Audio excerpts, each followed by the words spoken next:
It's 5 p.m. on Monday, October 17, 2022. Is that my phone? It's on your table.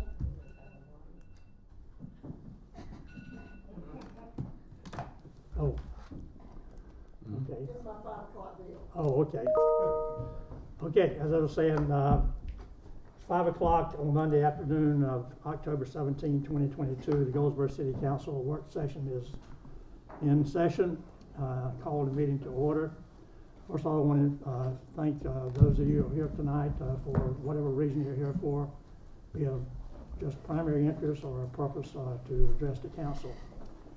We'll try to get through this as fairly quick as possible, but allow everyone the ample time that you need or are allowed to present your issues. So at this time, Madam Clerk, would you call the roll, please? Mayor Ham. Here. Mayor Pro Tem Polak. Present. Councilwoman Jones. Here. Councilman Broadway. Here. Councilwoman Matthews. Present. Councilman Gaylor. Present. Councilman Batts. Here. Okay, we're all here. The council has a copy of the agenda for tonight and has seen it. Is there any issues that you want to add to the agenda?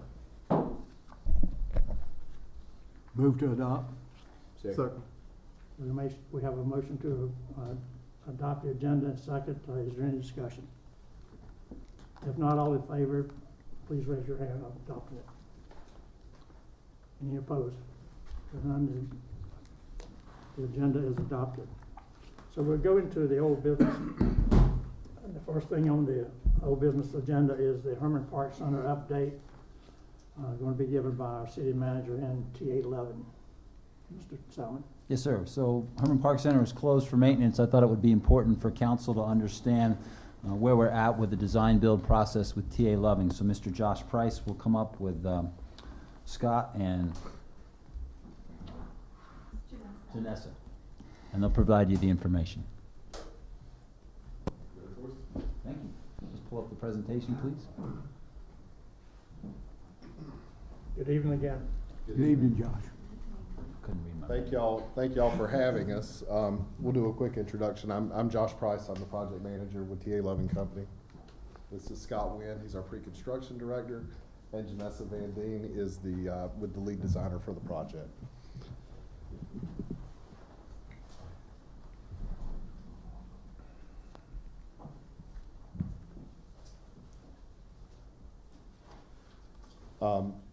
In addition to HH Architecture that Janessa is here representing, they have some design consultants. The Wooten Company was a site civil designer, Lynch Mikens on the structural, and Intech Engineering on the plumbing, mechanical, and electrical systems.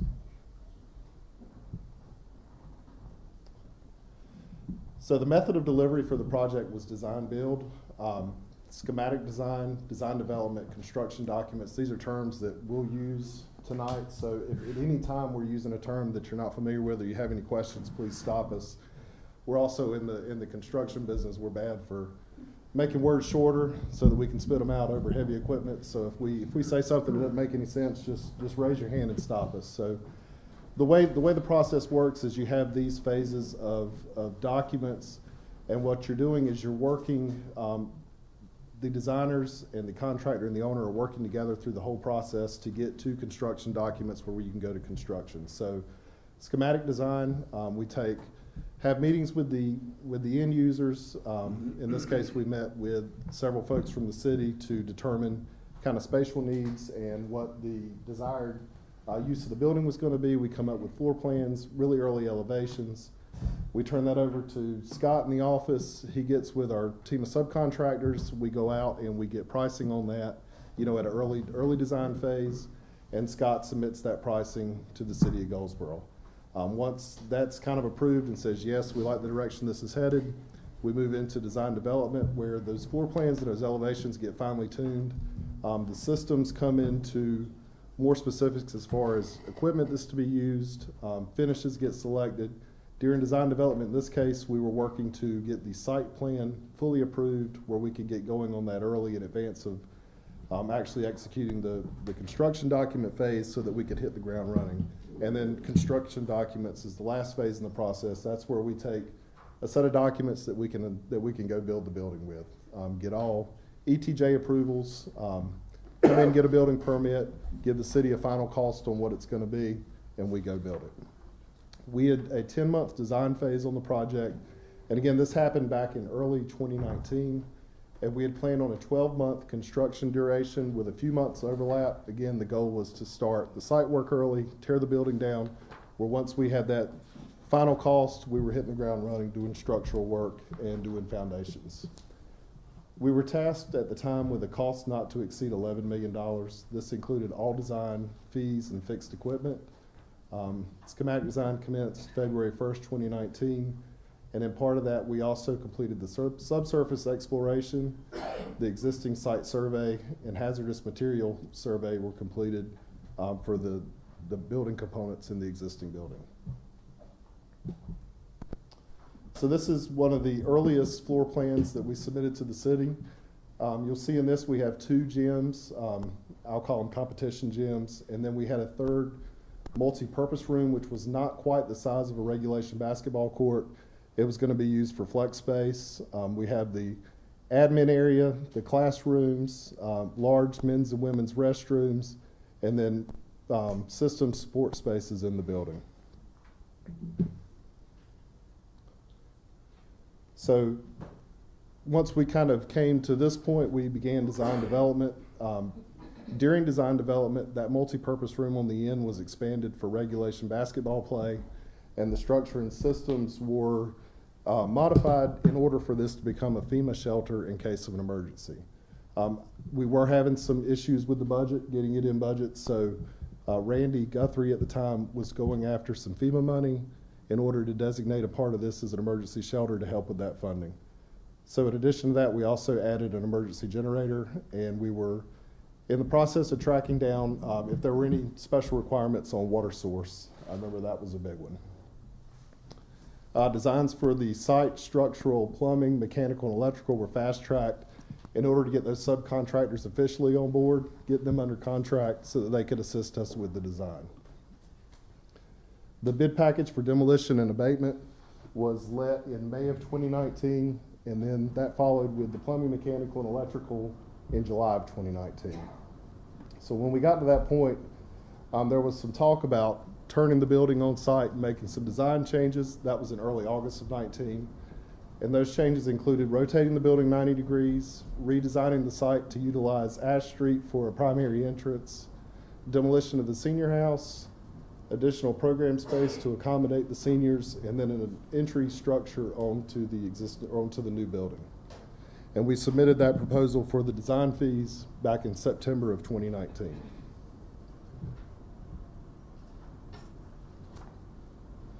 So here is this was the first rendition of the site plan that made it to design development.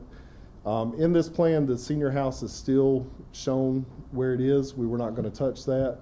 The main entrance was aligned with, forgive me, I lived here all my life and I'm still not sure how to pronounce it, Poe Street? Poe Street. We were reworking the existing parking lot behind the library in order to provide a better traffic flow. A complaint from Parks and Rec staff was that people would use that parking lot as a cut through, and we were trying to provide a means where they would have to slow down running through there. So July of 19, you can see that the basketball court on the right-hand side has been extended for competition play. You can see the backup generator sitting just off that addition. And then if you look beside the generator over to the left, there's an electrical room, but there's also a warming kitchen that was added to the project in order to meet those shelter needs.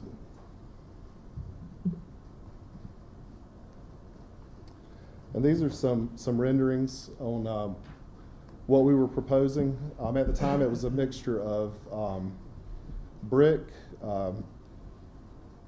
ACM metal panels, which are a smooth surface metal panel, and then something called a cow wall panel. And there's different makers. We call them cow wall panels. It's a translucent panel that allows for daylighting.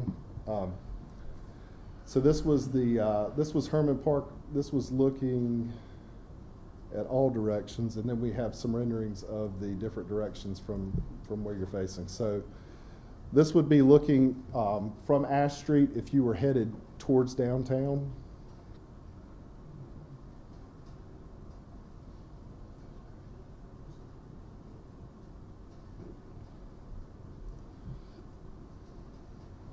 This is the exterior view from Herman Street if looking back towards Ash. This is the, oh, I'm zooming a little bit fast. This would be the view from the parking lot between Herman Park and the actual rec center itself. And then we get into some of the design changes on the site. So this was in September of 19. We had started reworking the site to provide entry and exit from Ash Street. Originally, we were trying to stay out of Ash because it is from what we understand, it's a DOT maintained road. So we were hoping to do as little work out there as possible. And also there was a thought that they didn't want folks trying to leave this site and turning back out left like you're headed back up, I say back up the hill towards Berkeley. So we had some meetings with DOT to see what they would allow. This entrance and exit off of Ash is kind of the agreement that they thought would work best, where it was just a one way in, one way out, and then still aligning that driveway with Simmons Street for overflow traffic. You'll see the bus parking on this to the north end of the plan, and then the buses would route around, be able to come to the drop-off location where you see that bump in to the right of the building, and then continue around and park. And we had another version of this plan that we also submitted with the same entry and exit off, and the differences here is that we're aligning that overflow entry and exit to Pooh Street, and then we've got pull-in bus parking on the back of the property.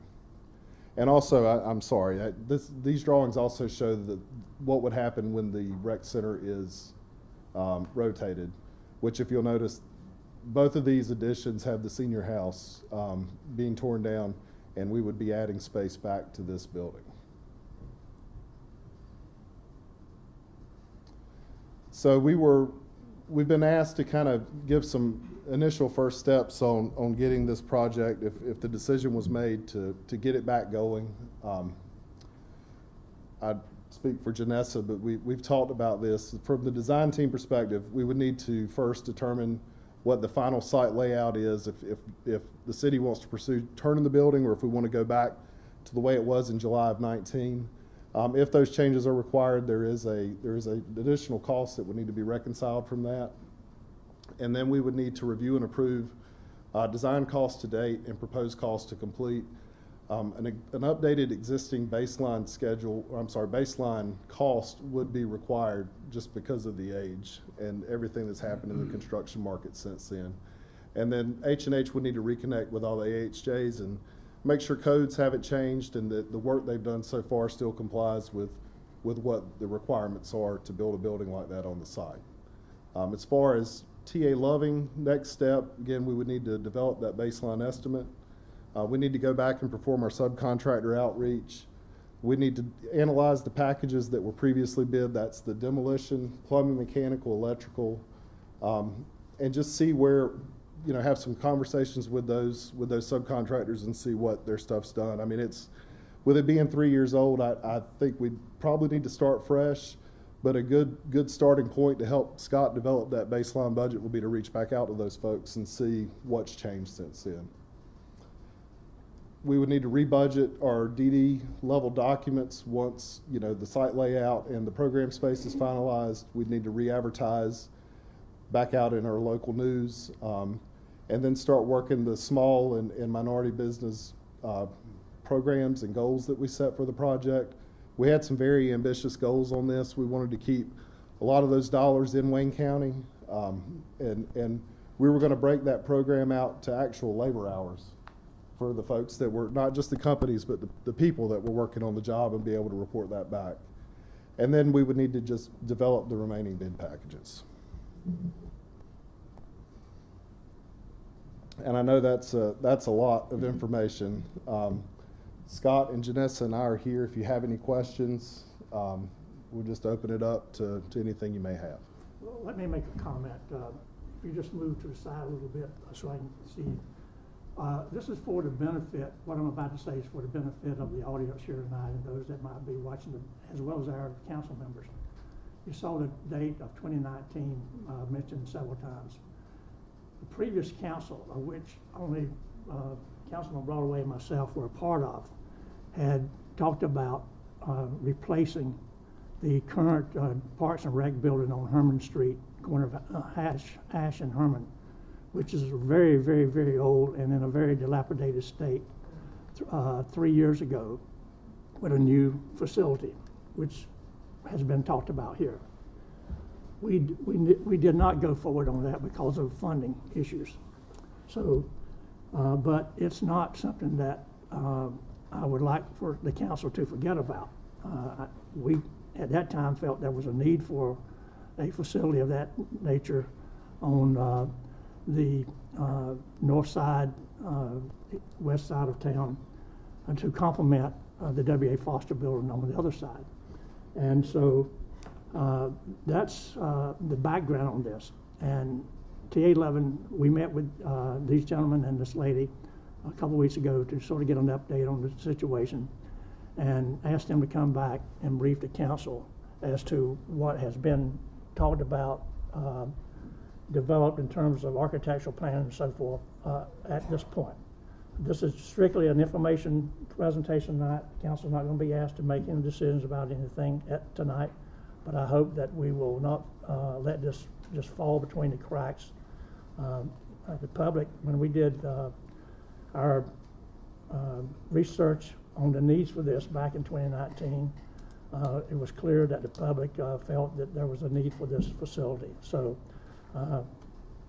I have been in contact with our legislative representatives, and today heard from another one about potentially a meeting to look at funding for this. There's no guarantees, of course, but we wanted to, the manager and I wanted to bring the TA11 team back in here and give our new council information about this project, and let them go away and us think about it over, some near term, and maybe determine if we want to pursue it again.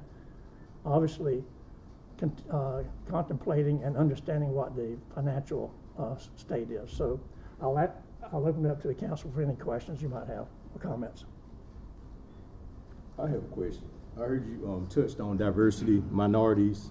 Is that going to be a part of the bidding process as far as your contractors that are working on the development? Yes, absolutely. We set a goal of 30%, 20 or 30%, but we do, that's part of our outreach program. Okay. And we document that. We break the bid packages down to where they can easily be handled by somebody that may not have the capital Right. to go after a project this size. I Gotcha. mean, we'll break it down in parts and pieces where, we may not bid I'll just use this as an example. We may not bid somebody supplying the door frames and hardware and then installing it. We may have just separate bid packages that go out for install. Gotcha. Things of that nature. Thank you. Yeah. Josh, I have one question. Given the fact that all we hear about are supply chain problems, would you see this taking a year, 18 months longer at maybe a 20% increase at least? I don't want to tie you down. Sure. but just looking at the other projects going on in town, everybody's behind it and they can't get steel. They are, well, they are, and it's, what's even more, so what we have done probably for the last year on all of our projects, especially ones that are negotiated like this, we will identify certain parts and pieces that we know are gonna take a year to get here.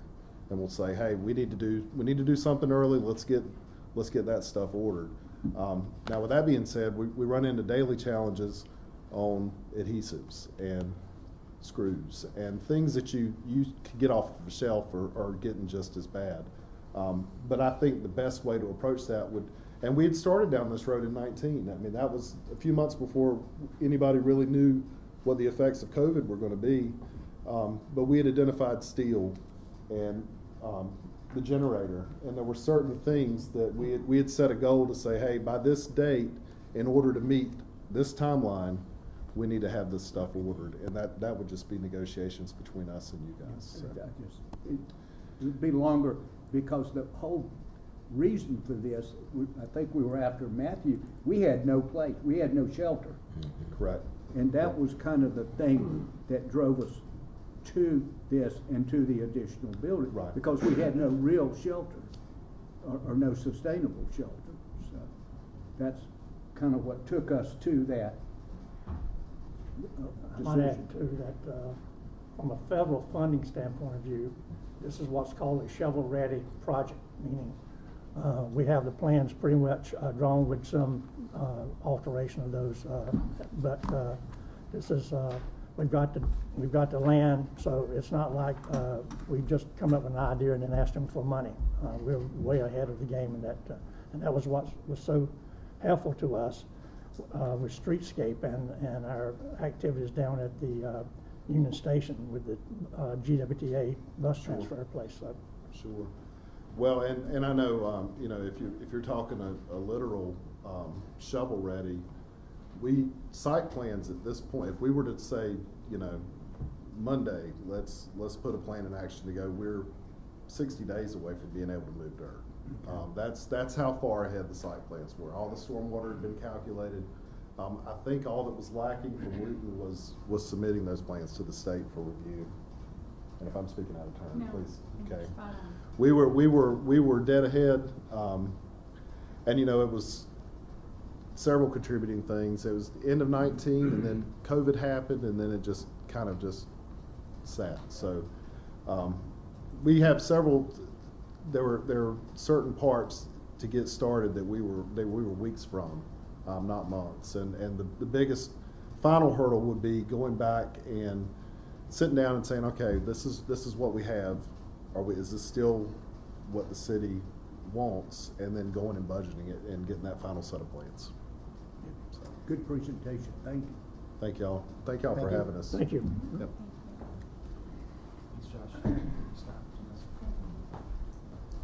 And next item on the agenda is the North Carolina Freedom Festival, and I think we have a gentleman who's sort of the image, the face of that organization. Come on up, sir. Good evening. Good evening.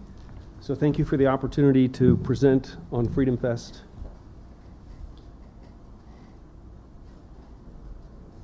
Everybody knows Doug, but I'm going to ask him to introduce himself. My name is Doug McGrath, and for the last few years we have put on a Military Appreciation Festival in downtown Goldsboro.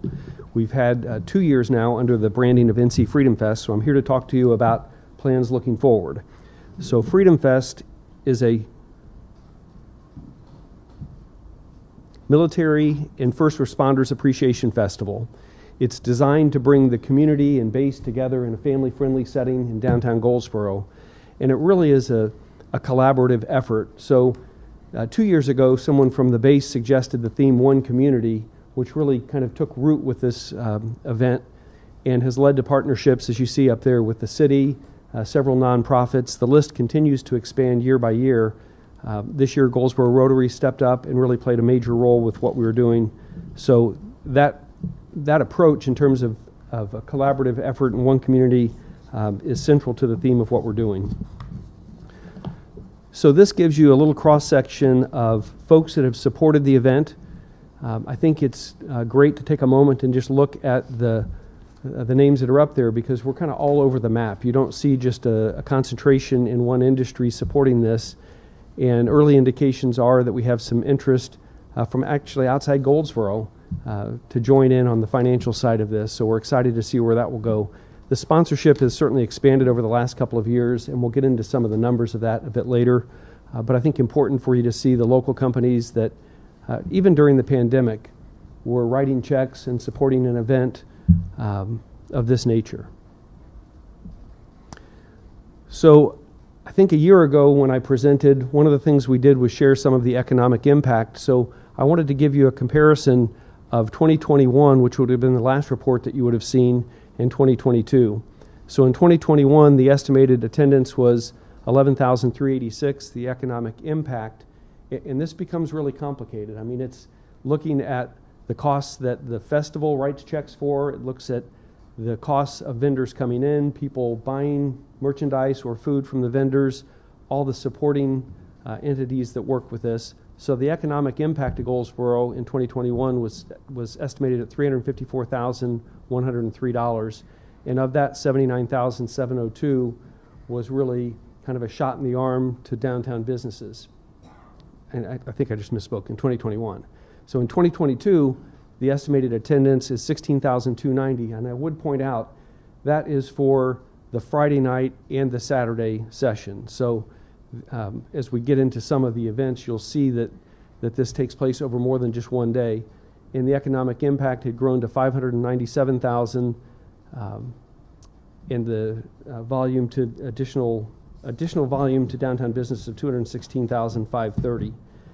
This next slide gives you just a little bit more graphic representation of that. So this kind of burns through some of what we can see. So it's not just dollars and cents. You know, there are people that had additional work, that had work opportunities because of this event. So it's not purely to say that it had an impact in one area and not another. And I think if we quantify from this the impact in terms of the tax basis for Goldsboro, I would guess that that's somewhere in the $35,000 range in terms of what it brought to the tax coffers. So Freedom Fest for 2023, we're talking to you almost 1 year out. So the plan at this point, and you all realize that we've kind of shifted the dates back and forth from May to the fall, back to May. So I'll address that here in just a moment, but the concept for 2023 is that we would have the equivalent of a Center Street Jam on Thursday night. So that would be held at the Hub. And then on Saturday, September 9th, we would have the Freedom Fest as you all have seen it the last couple of years. So Military Appreciation Awards, flyover. You know, we've been blessed to have a two-ship F-15 flyover for 2 years. We'd love to have that again. We actually will ask for more and see if we can make that a little bit more exciting, although it's hard to beat when you watch that. A car and bike show, craft vendors, static displays, which are wildly popular, the kids' activities, food trucks, and live music. So other than the food trucks and craft vendors, everything else that you see up there is free. So one of the things that we really wanted to bring to this was, you know, keeping in mind we want it to be a family-friendly event, we also want to make sure that it's open to everybody to come out and enjoy. So the kids' activities alone could be a weekend event, but in our case, it's just one of the events. And speaking about the dates, as I mentioned, we've kind of moved back and forth, and that's really been us moving around base plans or city plans. So the base in 2023 will have an air show that will fall on the same weekend that we had planned Freedom Fest. We understand that doesn't work. And then looking to the left or right, 5 or 6 weeks, we start to step on the toes of other events, which is really not at all what we're trying to do with Freedom Fest. That would kind of fly in the face of our mission. So we looked further out to the right. We settled on a date that we find really no strong competition in terms of other festivals, and that would be the first weekend after the Labor Day weekend. So a weekend that, you know, families are typically staying in town, looking for something to do. The kids have just gone back to school. Other than the competition with football season kicking off, there's really no conflict that we could identify. And we think it's really important that on a forward-going basis, the event is held every year, has been, and that we settle on a specific point in the calendar so it becomes something that people plan on. You know, every year they're going to think, oh, right after Labor Day, that's Freedom Fest. We've got to get that on the calendar. The site literally extends on Center Street from Ash to Spruce Street.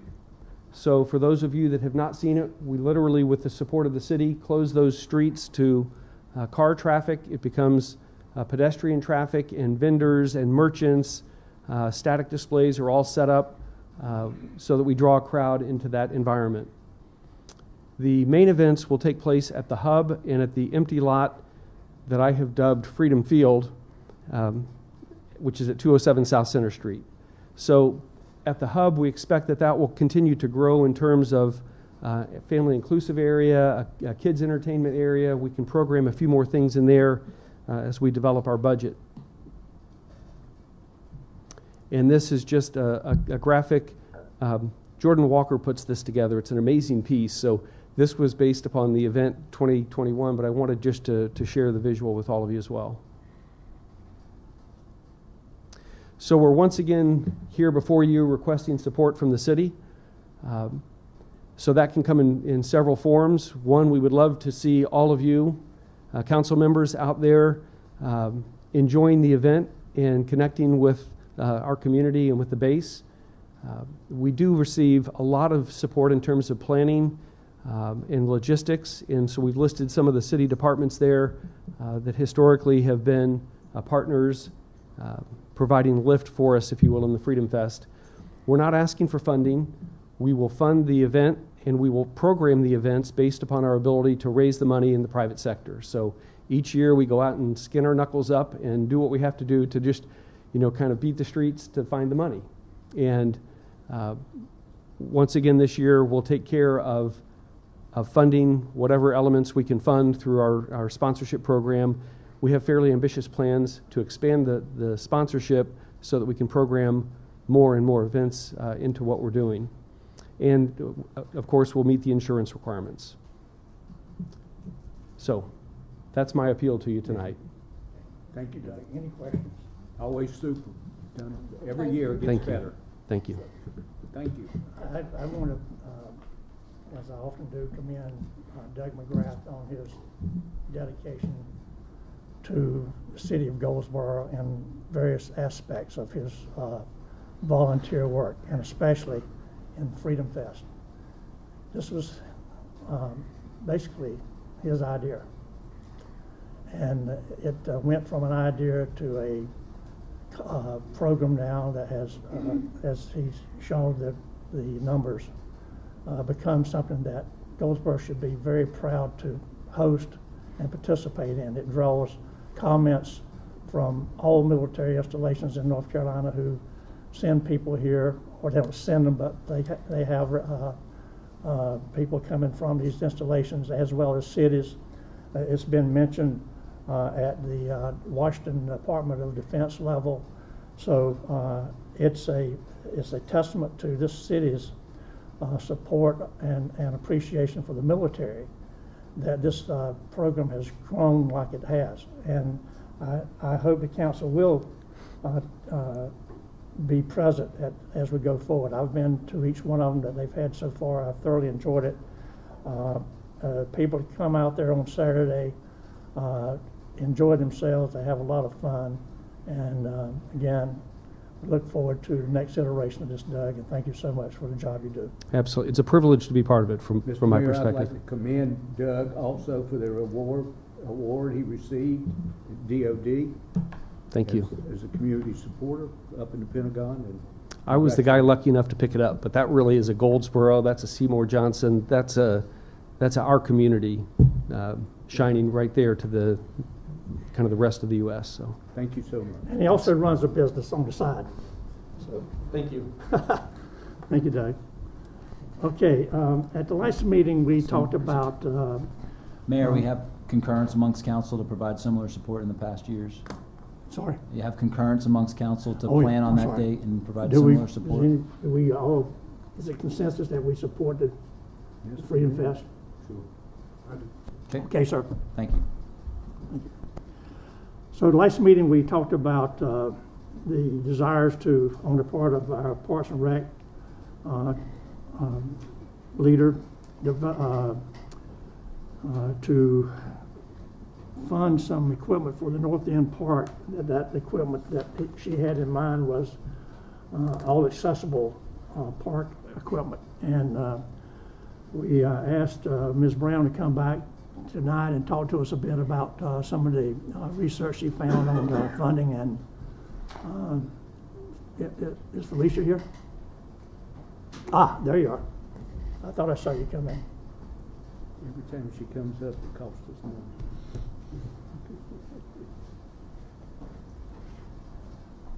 Miss Felicia Brown. Good afternoon again, everyone. All right, so I'm going to go through my presentation from last time. What I did was I went and found some more examples of parks for you all to look at so you can visually lay an eye on as far as the costs for the playground equipment. Now, let me go on to let you know that this is the cost for the playground equipment. This is not the cost for it to be installed. This is not the cost for if we're going to do a pour-and-play surface as far as the drainage that will have to go under it. This is strictly the playground equipment. So that was the background I gave before as far as the grants that as a municipality, Parks and Recreation Department, what we could apply for, the different grant opportunities that are out there. The closest one, or the one with the closest deadline, is the last one, the Accessibility for Parks grant, with a deadline on November 1st. This is Minnie Park, the playground equipment, the picnic shelter, all the connections, the outdoor fitness equipment that was gained through a PARTEF grant, which is the Parks and Recreation Trust Fund grant. That's a dollar-for-dollar match. The AFP grant, what was appealing to us was it was only a 20% match, so $1 for every $5 spent. And as I had previously discussed, speaking with Felicia Williams and the Mayor's Committee for Persons with Disabilities, there was an interest to put an all-accessible playground in North End Park. And so T.A. Loving was up here previously talking about shovel-ready. That's what I felt was a shovel-ready project. We already had buy-in from the community to put a playground there. And this is an example before from Havens Gardens. This is an all-accessible park in Washington, North Carolina. This project, turnkey, everything, construction, drainage, pour and play, was close to $300,000, but that was back in 2016. And then here are some examples that I found. And like I said, this right here, because there are many playground companies out there. So these are just examples that I went and found just to give you an idea of what an all-inclusive playground could look like. So this is one example, looking at it, and then the overhead top view of it. And this cost is $143,739. And again, that is just the playground equipment. But as you see, you can see from this view better, I think, like the ramps, they'll give you access to the playground. On this view here, it's the same playground, it's just the top view. But to the top of the diagram, where you see some accessible swings, you have a belt swing as well as, I call it a chair swing. Some people call it a latch swing, where someone my size can actually sit in it and kind of like a seat belt. And that's for people that aren't as stable sitting in a regular swing. This is another example. And again, you see the ramps that will get you to other parts of that playground piece. And this one is $102,000. And again, this is another top view of it. And this is an all-connecting playground component. You don't see any swings, which is, kind of going towards why it's less than the previous example I showed you. But again, you see the ramps and the connecting components with this one as well. Okay, this is example number 3. When I came before you before, I had mentioned an example of an all-inclusive playground would be where if you have a zip line, you have the zip line where you just grab on and zip down, and right beside it, you have it where someone can, again, sit in one of the, I call it latch chairs, and zip along as well. And that's what you see in this example. And in this example of this playground, this is going to range between $200,000 and $500,000, all depending upon what type of surfacing you want and how many of these components you want to have in there. Ms. Felicia, Mhm. before you go any further, I noticed you mentioned the surface in this example. The previous ones you showed, I know some have like the foam membrane Mhm. type, and some have the mulch. Would that be a part of the bidding process to have that included in that? I know you said equipment, Right. but is that included in that That outlay? and that is what is going to increase your costs, because you can have different types of surfacing. Yes, ma'am. And it's two more slides down, but you're going to see an example where it's a combo of the rubberized, almost ma'am. pour in place surface Okay. and mulch. So that is what is going to have an impact on your costs, Right. the type of surfacing you want, as well as, you know, who installs it. Yes, ma'am. That's going to impact your costs. And, you know, this is another example where the green piece, lime green piece closest to us, back in the day, you know, some of us may call it a merry-go-round. But it's one where you sit in and you spin around. But again, that is an all-accessible piece. For this example here, you do see, if you can see the different color of surface. So you have that rubberized surface where the actual pieces are, and then the lighter surface, that's actually concrete. So that's why I say, you know, you have connecting pieces, and it all depends on how much of the surface you want to use. And with this piece here, it's about $200,000 for this equipment. But again, you see you don't have a lot of high pieces, so it's more of a soft, spongy surface, because the higher up you go with playground equipment, you have to look at fall surface, you know, as far as the thickness of it. And this is the example of what I was referring to earlier. This is, you know, my example number 5. You see a combination of multiple surfaces. Obviously, the concrete walkway to get you to the playground. You have the rubberized surfacing outside the area where you have, again, the sit-down merry-go-round. And then as you get closer to the inner part, that's actually like engineered wood fiber or mulch, like what we use currently in our playground, and that's for like the climbing pieces and such. So that's like a combination of all different types of surfaces for that one.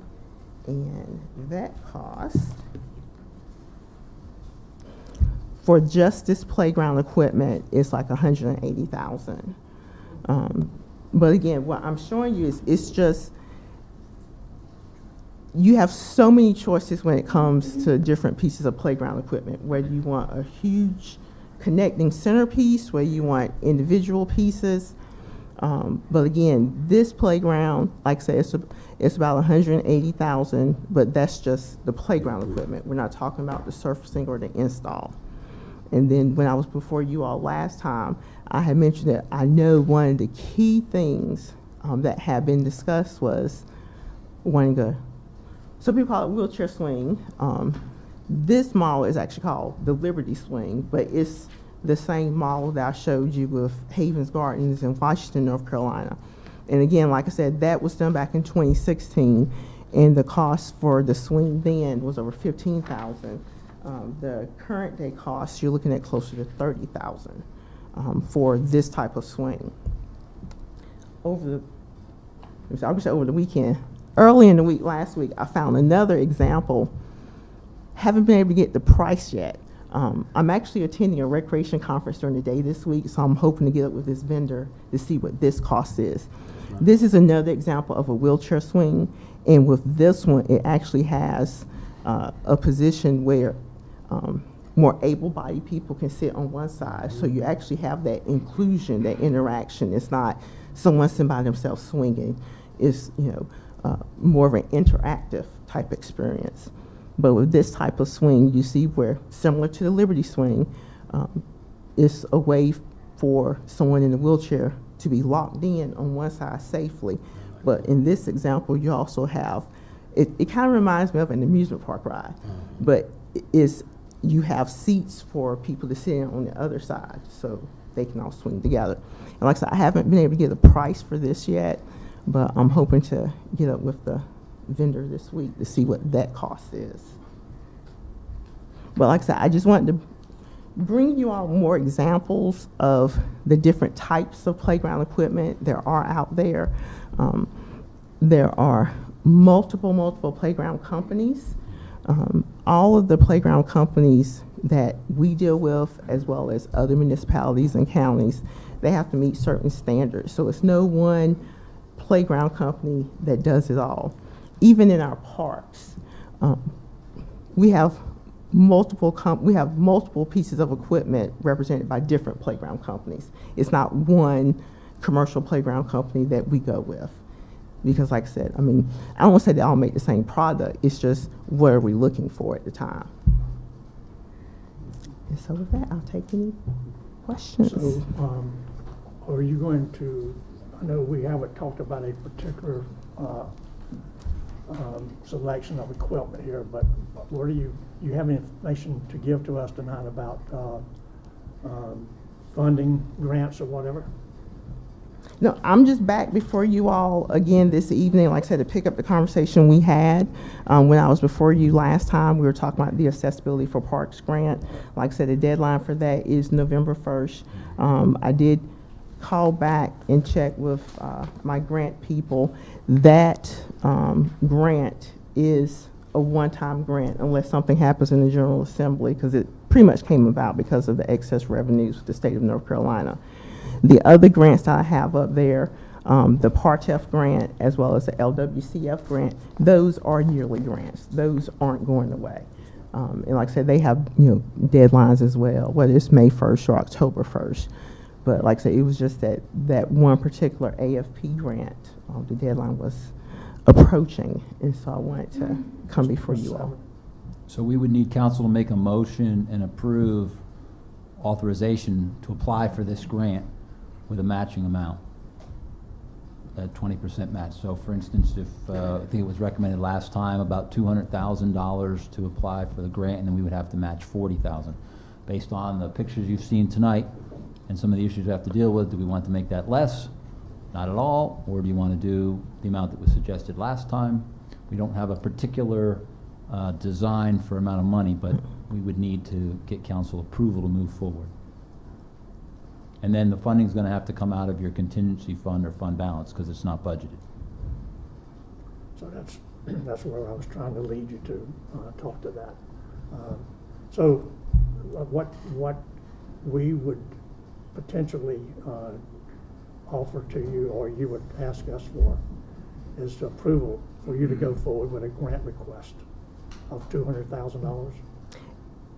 And again, I'm going back to, because I can shoot for the moon, but I am aware of what's going on, which is why I came before you all before. So if it's $200,000 that you all want me to request, then yes, I'm before you all this evening, seeing if you all will approve us moving forward, asking for $200,000, realizing that it is not the council paying $200,000. The council only has to match it 20%. That's the key thing that I want to make sure we all understand. I'm not asking for you all to give me $200,000. I'm asking for you all to approve me asking for $200,000. So quickly, go to the slide that $200,000 might buy. I think that slide right there was 180, right? And that's just for the equipment. That's just for the equipment. Now, Do you have an estimate on what it would take to do the grounds around there? Right. So, and that is going to again depend on the type of surfacing, because I mentioned before, if we're going to do some type of pour and play, we have to have the proper drainage underneath. So that's piping and things of that nature. That does have a cost involved. With the installation of the playground equipment, I love turnkey projects, but it's industry standard. Again, it's not just one playground company, it's all playground companies that do this.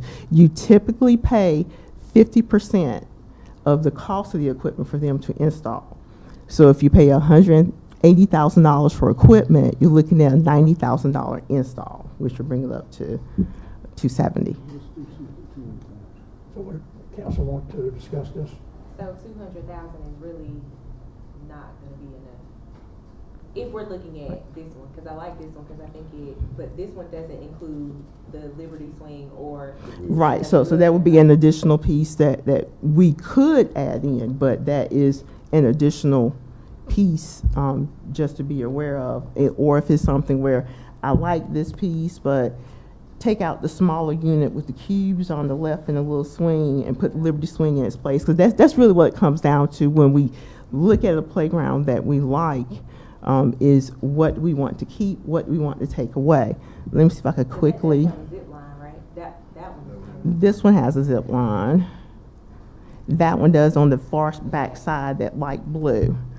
And I'm gonna try to get back to Minnieville Park right quick.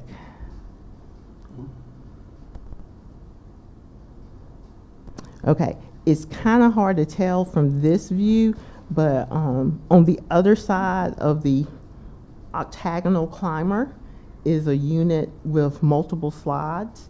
When we were looking at getting this piece of playground equipment, the playground company gave us, this plan, and actually had at least 2 more slides attached to it, and what I call a tunnel slide, like a covered slide. And so we told them we didn't need those because we already had like five or 6 slides as it is. And so they took those additional pieces away, and it brought the cost down. So that's what I'm saying. What I'm showing you are just trying to get everyone to see this is how much you can get for this amount of money.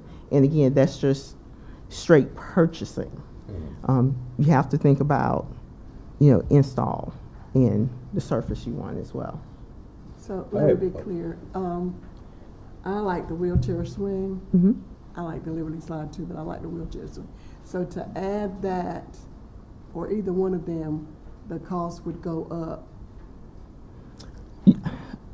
I'm not sure how much this one is. That's what I need to find out. In my mind, it's more than this one, just because more people can get on it. I may be wrong, but I'm thinking it's more. Yeah. So if that's the case, you are looking at adding at least 30,000, or roughly 30, plus or minus 30,000 for a swing. Yeah, well, I like that one too, but I also like the other one Mm-hmm. because you have, it's more inclusive. You got the wheelchair person, the person that's, non-ambulatory and ambulatory, Mm-hmm. and they're together. But, we have to look at our money, so I understand that. And I just want to piggyback on what Councilman Jones said. I think at the bare minimum, we need to service all of our residents. And the wheelchair one would be the minimum.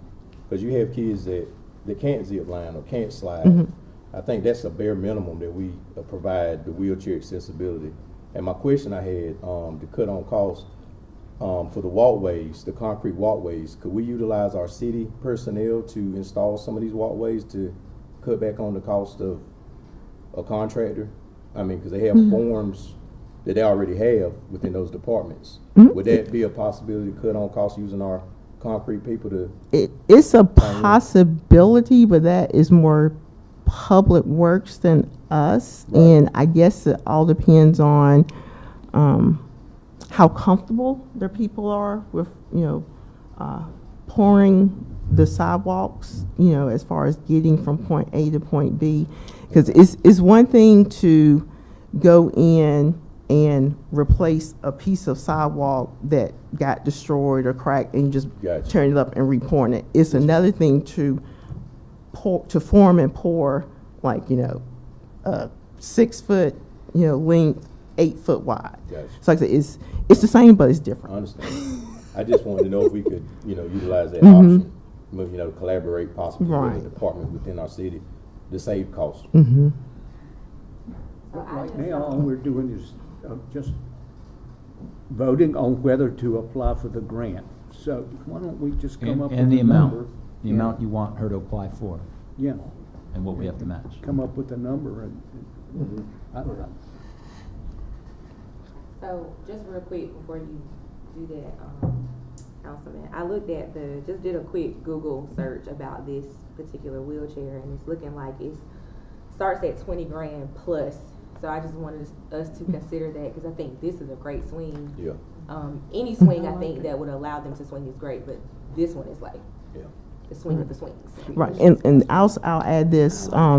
With this swing, I specifically chose this example because it's a 2-seater, but they have another model out there where it's a 1-seater. So if it were a parent and her child, but this is a 2-seater, so you can have when I say two-seater, you see two kids sitting down. In the other model, it's just enough room for one person to sit and swing. Yeah, that's, I really would like to go with that one. When you first showed it, I just fell in love with it because, having worked with that population it's very important to have, non-ambulatory and ambulatory children play together and for them not to feel like they're excluded because they can't. Okay, so does the council want to make a motion to go for a grant of any particular dollar amount? The max is 500, right? Mm-hmm. We do 350. Say 250, What about 350? 250? I was thinking. I said 3. No, whatever. The city manager's cringing over there, but we. Okay. that- I need to go. I need to we look this got- way, don't I? I say let's do 300,000 then and just try it. I make a motion, we apply for a grant of $300,000. Okay. Motion's been made and second to apply for a grant for $300,000. Is there any discussion? So let's say out loud what the city's responsibility is on a $300,000 grant. 60,000. So now you have a $360,000 project, correct? No. I just want to make sure that you're not thinking that 60 is part of the 300. The 60 is in I was addition thinking to that. that. Yeah, I'm thinking that it Okay. is. Oh. I was thinking the same thing. Now, she's Yeah. going to apply for a grant amount that we have to match for the overall project, correct, Felicia? Correct. So I guess the better way to word it is, what is the total amount you want me to request?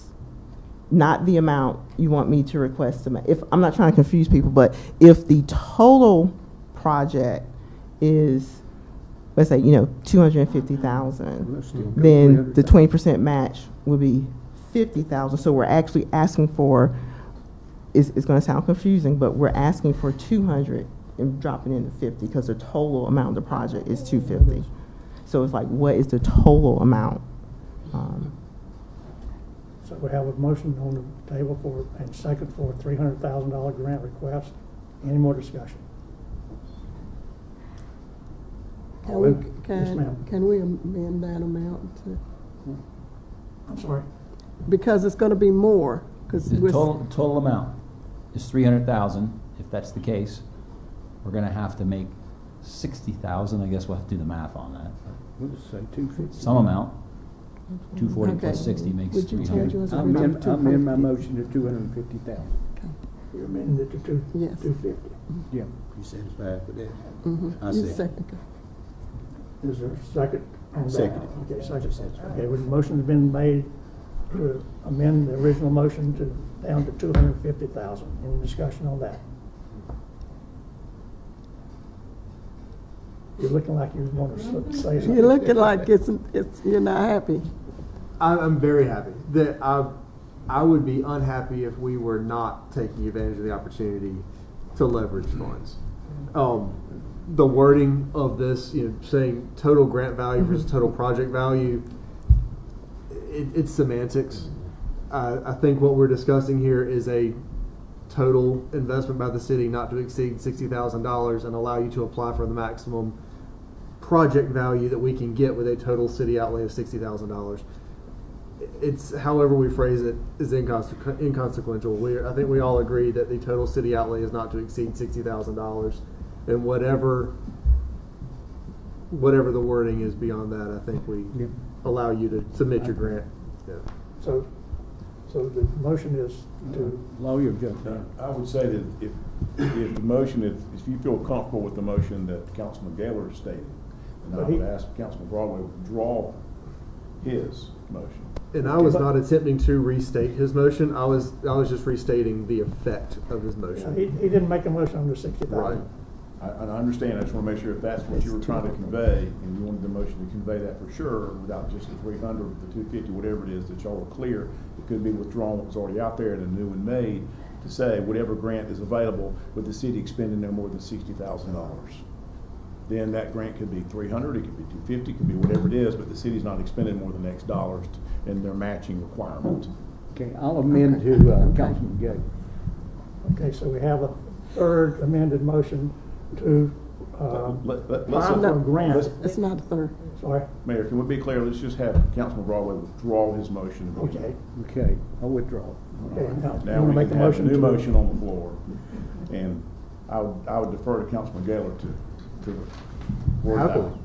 I'm just glad that this conversation is about making sure that we're wording so that we're making the investment and we're not debating. I'm just glad that that's the complicated part. Mayor, I move that we ask Ms. Brown to submit a grant with a total city encumbrance not to exceed $60,000. Okay. Second. The motion was made and second. Any discussion on that? Okay, real quick. You showed us the playgrounds, right? Mm-hmm. Yes, ma'am. So the idea is to go and say, hey, we've got 4 playgrounds. I want that one. Let's purchase that one, right? What is the likelihood of just already doing what you said that's made up of our other parks and saying, I'm going to go to this company and get this, go to that company and get this?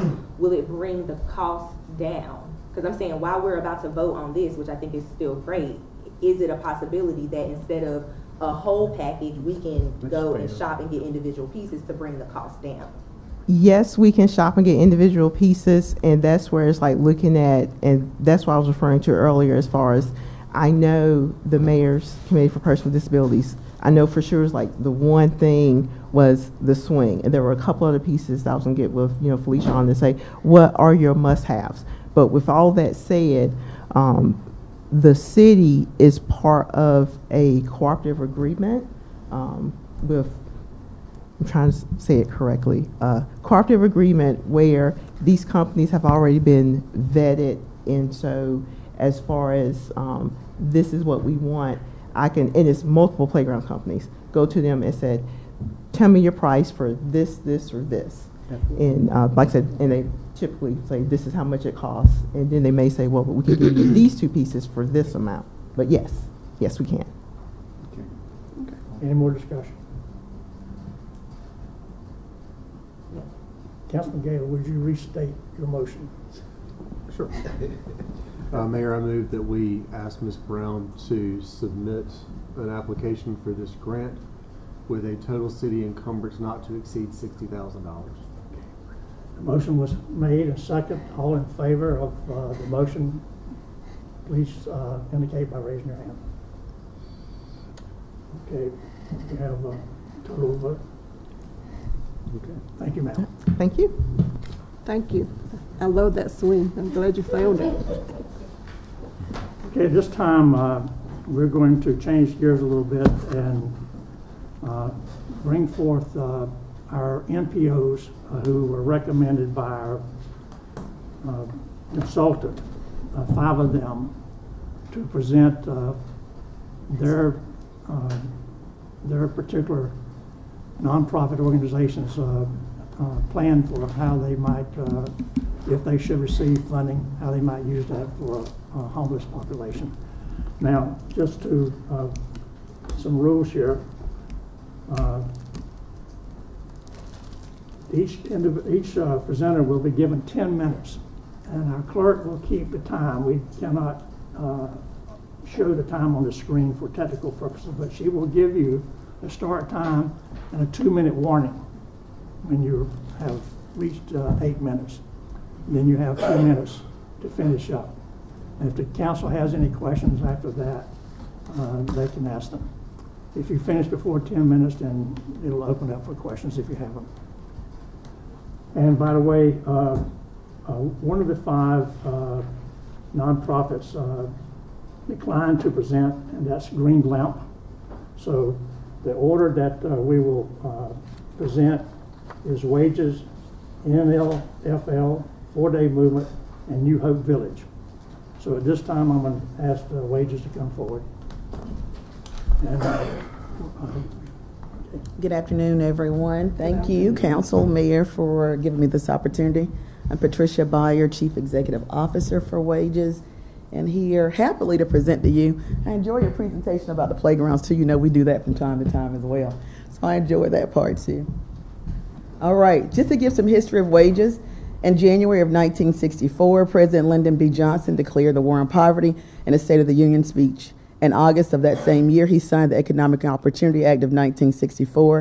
In 1966, Wages was formed by a charter of the Wayne County Board of Commissioners.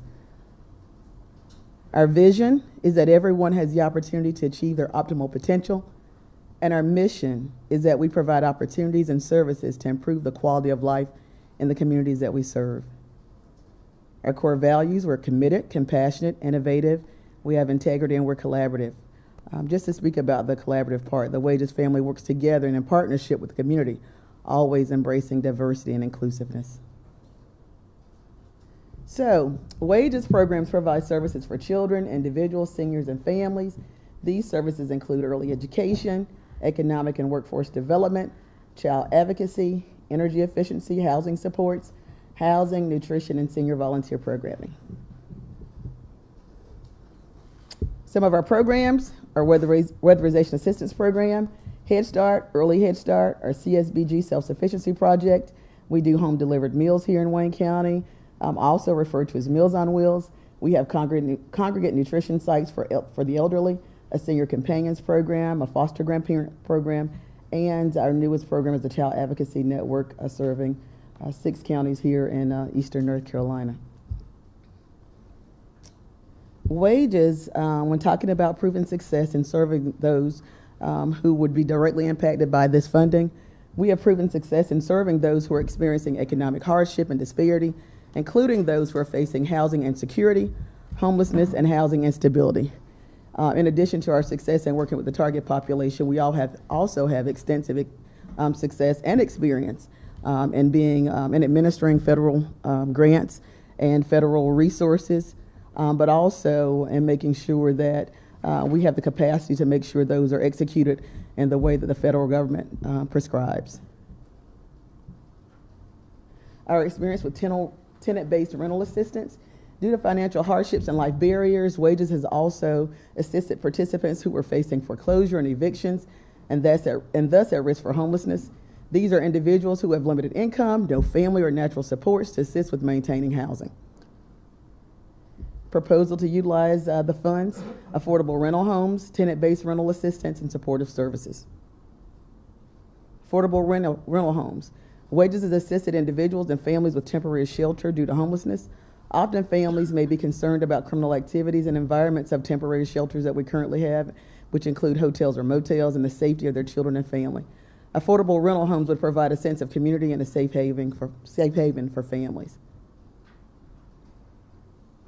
We also have the capacity to rehabilitate homes to establish affordable temporary housing for single families.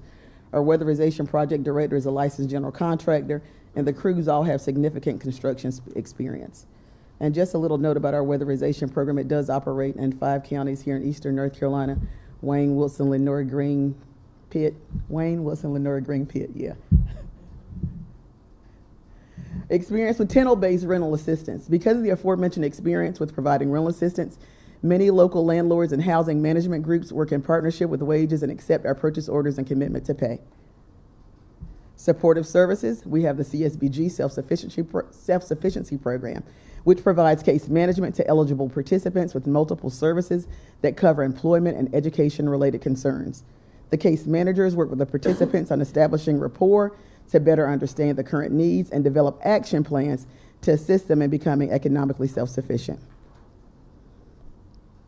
Some of the supportive services that we provide include financial literacy, individual and family goal planning, mental health referrals, parenting and co-parenting information, assistance with temporary shelter, assistance with relocation, assistance with household items, assistance with seasonal clothing or shoes, assistance with food, hygiene supplies, referral to community partners, transportation resources, resumes, employment services, health, dental, and optical insurance or supports, education classes including GED, college courses, and technical skills training, entrepreneurship courses, helping them to secure affordable and safe housing, and in-house referrals for some of the programs that we have, including child care and weatherization services, and male mentorship and bilingual services.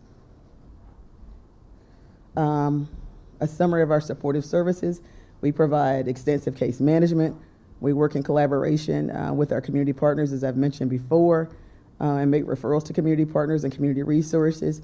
We make referrals to food banks. We have relationships and make referrals to private landlords. And of course, the thing that is so important when working with the population experiencing housing instability and homelessness is individualized case management. Oh, somebody else. So I'm here to answer any questions that you might have about wages and our proposal or the things that I've mentioned. Yes, sir. I have one question that I should know, but do you have a way for providing clothing and shoes for the homeless or the battered women or any of that? Is that part of wages too now? Yes, we can assist with providing those supportive services, including clothing, shoes, and all those other things, mental health referrals as well. Okay, good. I have a question. Oh, sorry, go ahead. I don't have a question. I just want to thank you for all you do. I've had an opportunity to be at Wages and to do our anti-bullying and red ribbon to the kids and all the other. I've delivered many Meals on Wheels, so I've seen all the opportunities that you provide, and I just want to thank you. Well, thank you for your support of Wages and to our community. It's been around for more than 55 years, longer than I've been here. And so very, very proud, so thank you. Thank you.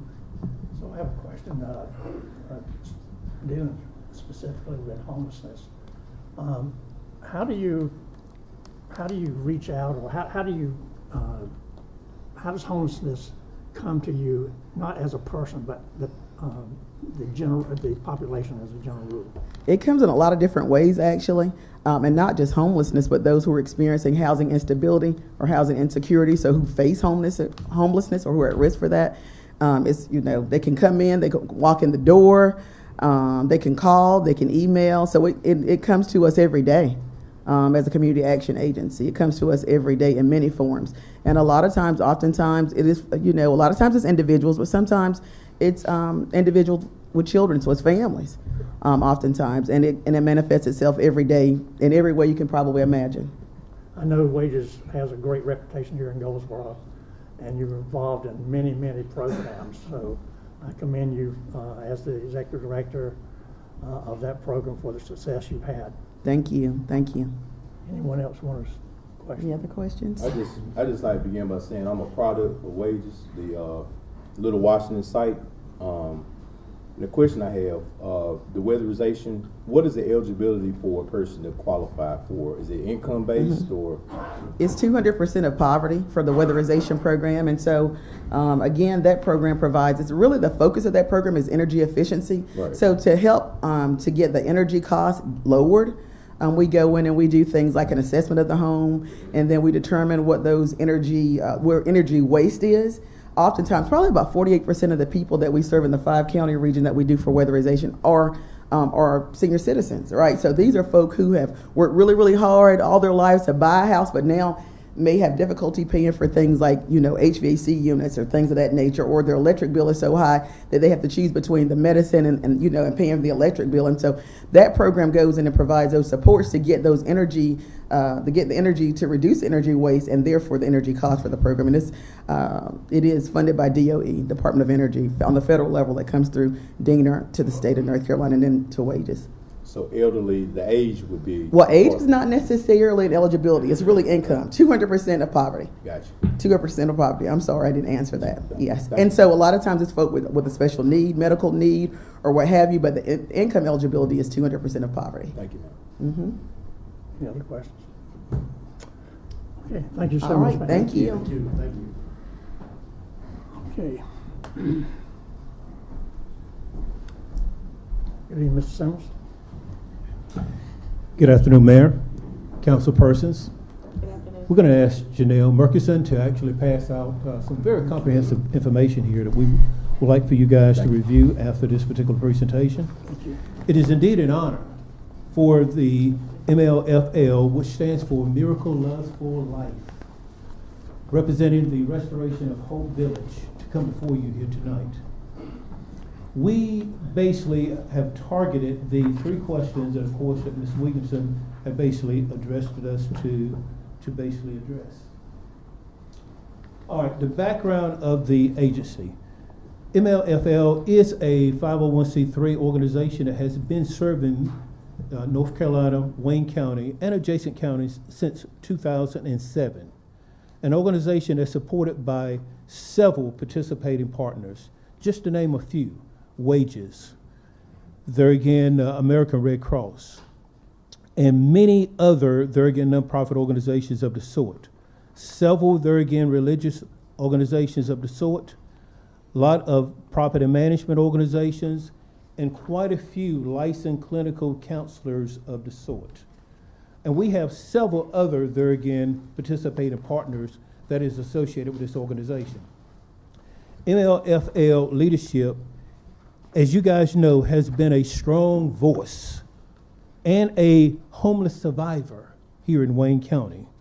MLFL is a registered, there again, Hub Section 3 agency, currently serving and supporting the qualifying population in which this particular endeavor is basically based upon. Providing temporary housing, security, economical, food distribution, supportive services, clinical, medical, and counseling assistant accommodations. MLFL is very engaged in Wayne County homelessness by visiting, there again, the tent cities that we have in and about this particular county here. We basically have conducted quite a few supportive activities with other supporting agencies addressing the homelessness in this particular area here. MLFL, in collaboration with ADLA organization, has been recognized as one of the most active nonprofit group here in the state of North Carolina for the distribution of foods as well as PPE, there again, during the pandemic. MFL has secured the necessary approvals for the non-congregated shelter site, the restoration of Hope Village. It has been recently recognized by the North Carolina General Assembly as an exceptional, there again, initiative here in Wayne County for a nonprofit organization. In fact, it's been earmarked to receive $100,000 as a result of that particular recognition. Just to elaborate a little bit more on the proven success in serving this qualified population, the restoration of Hope Village is located at, or will be located at 2001 South Slocum Street here in Goldsboro, North Carolina. It will be developed in phases as a non-congregated transitional housing village for unsheltered, there again, veterans, citizens, individual families fleeing from domestic violence, as well as basically just simply needing supportive services and counseling. The restoration of Hope Village will include on-site administrative office, security, medical station, mental health, substance abuse treatment, food, clothing distribution, and educational, economical, nutritional development center. MLFL mission for the restoration of Hope Village is to help enhance the quality of life of all human beings, to help restore dignity, self-esteem, and the honor of God in the displacement souls of our society. The question was asked, how would we utilize these funds? Well, it will be in accordance to the permitted allowances by the HUD Home ARP. There again, non-congregated shelter requirements, as well as the supportive services and nonprofit operation capability building assistance funding regulations. The Home ARP funding will be used to supplement the financial requirements to develop and facilitate the restoration of Hope Village. We've given you basically an example of how those funds will be basically utilized. We are prayerfully requesting that this council, which govern these funds at this time, consider basically forwarding $275,000 to the MFL Restoration of Hope Village project. We wanted to respect the responsibility of this governing authority here and basically letting you guys know that there is a sustainability plan in which we have in place. This project, once again, will be prayerfully developed in phases in accordance to the available provisions that will be allotted to this particular initiative here. In addition to private funding that's already coming in, and we very much appreciate it, the other funding that we're targeting is, of course, the HUD Section 8, VA Title III, and other federal and state housing assistance programs. MFFL has several other housing assistance procurement sources also. The Restoration of Hope Village supportive financial wraparound Durgan programs, as permitted in accordance to the HUD regulations, will include temporary employment opportunity for the tenants that's upon the particular project, as well as the surrounding community. We're going to offer, provide Durgan an opportunity for revenue generation for the tenants in digital marketing, as well as the marketing of the many homes, unit construction, and sales.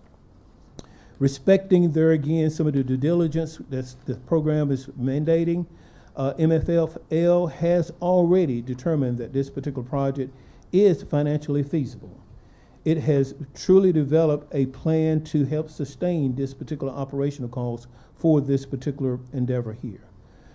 The MFFL has secured the required reviews, commitments from the owners, developers that will demonstrate the project financial stability and feasibility throughout the restricted use period.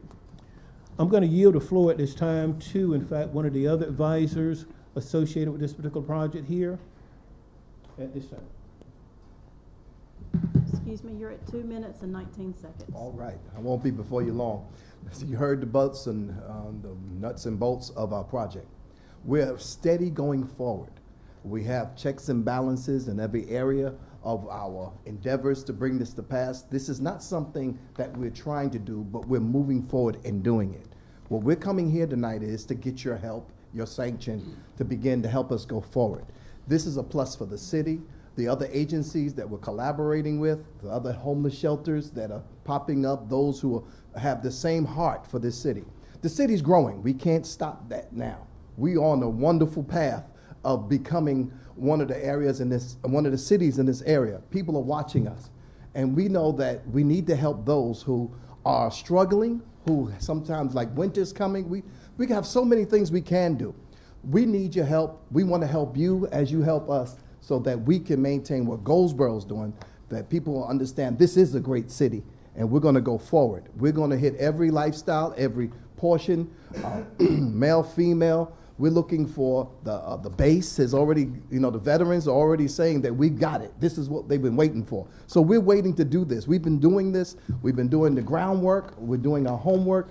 And we want to just say thank you in advance for all that you can do for us.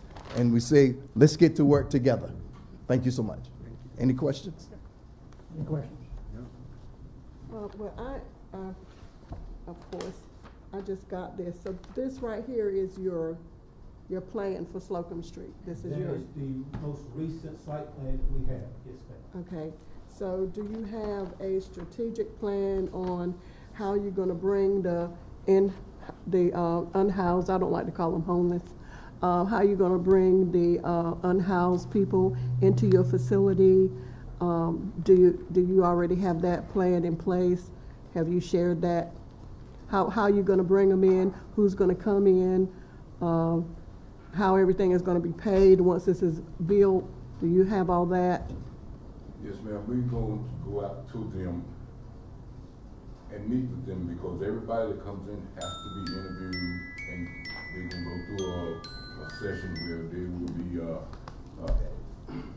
Excuse me. Okay. checked out and everything, and given their IDs and get IDs and proper thing for, because we got different places that we're going to have to put them because it's like they're sex offenders, so we can house them at that area. So, and we will handle the transportation for them and basically just bring them in and get them enrolled in the different programs that where the Department of Social Services and other areas can help us with them. There's an interviewing process that we're gonna go through to find Okay. out who does what. What is your need for this individual? What are you looking for? We're gonna see mental, and the Okay. mental health status. We're gonna find Alright. out where they're going. Okay. What's everybody's need is this, you know, it may be budgeting. It may be something as that somebody needs that they're homeless, you know, so we can help them get that together. Or it could be mental illness. It could be so many different variables, and we're, like we said, we're gonna be collaborating with other agencies in the area that they can go and say, listen, we need you on this one. And so we'll send them to that portion right there at the administrative building, so we'll be able to do some things. Thank you. I just want to make a comment, and I know Mr. Rice and Mr. Simmons can attest to this. And seeing me walking in the community, especially in my area, District 3, where there's a lot of homeless that sit at corners and solicit money. And I know you guys have come through and asked, what skill do you have? And I know all of them are not in the same situation, but some would rather stand and ask for money than work. So do you promote skills, on-job training in the beginning to transition them into, once you get this going, that they will have a skill that's identifiable as opposed to doing like Bishop Slater said, an interview process, Right. the ones that we see daily in the same place every day. Right.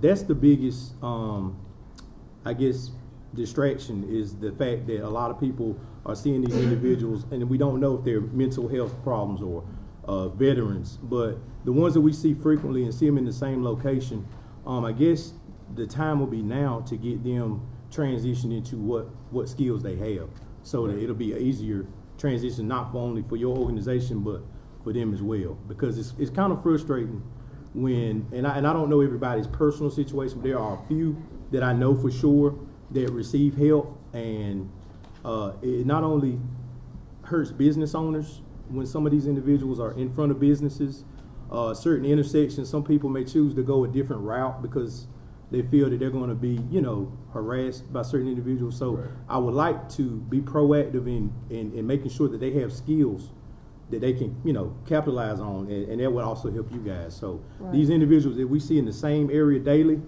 it would be a help, and also help the communities in some regard that we're teaching them something, or see if they're even receptive to working, because sometimes people will receive a hand out but won't receive a hand up.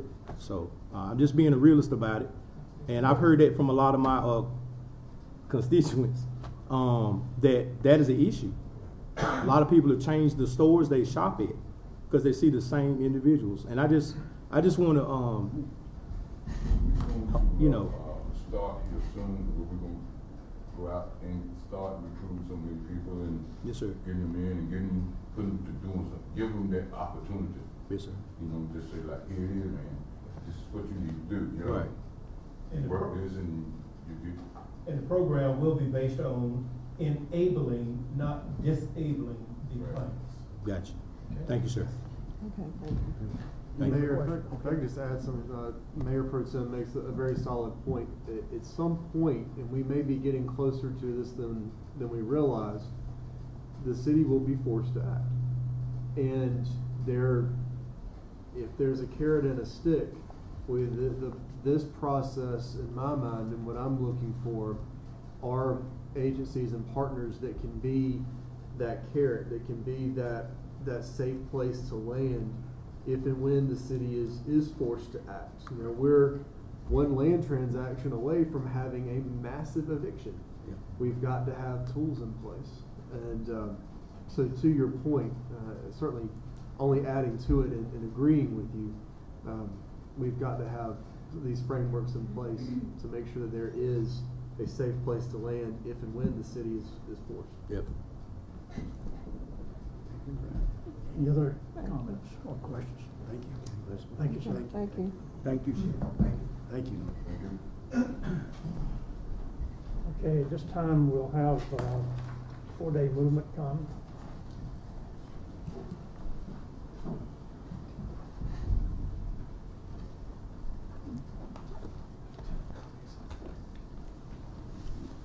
And our clerk reminded me, if you're speaking, speak to the microphone, please.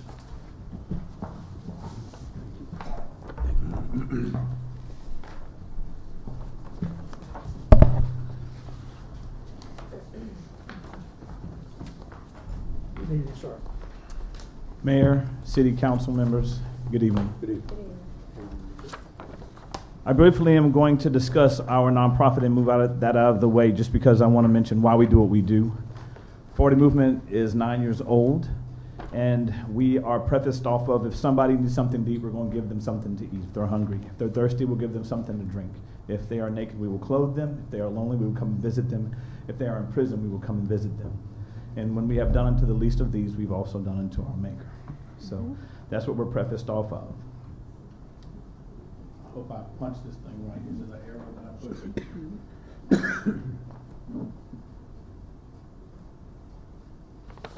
Okay. Before I go further, I would like to introduce who I have here today. I have Ms. Ashley Horn, who is our Director of Operations.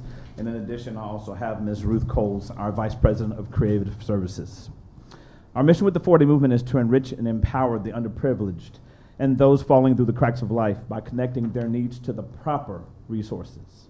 And then our vision is we are an organization who is divinely designed to help people who are struggling by harnessing the power of community to provide for short-term fundamental needs. We operate under 4 pillars. I don't know what's happened here. We operate under 4 pillars. They are Project ACE. Mayor, would it be appropriate to restart their time? I paused it. Oh, thank you. Mm-hmm. Thank you very much. Thank you. Thank you for pausing the time as well. I don't know why this thing doesn't want to move.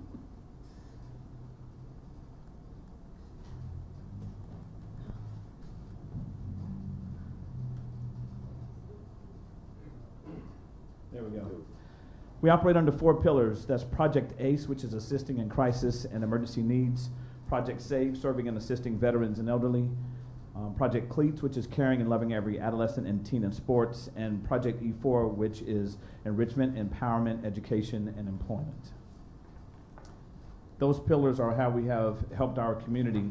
And when COVID came, our attention shifted a little bit more to the sheltering and food needs here in our area. I brought this data because the local data here in Wayne County, we have had the opportunity to work with the COC, and to be very honest with you, the Wayne County data is not what it needs to be, and I know that personally.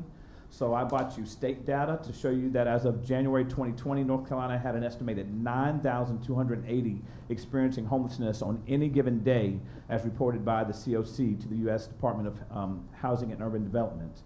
Of that total, 809 were family households, 798 were veterans, 485 were unaccompanied young adults, and 1,272 were individuals experiencing chronic homelessness.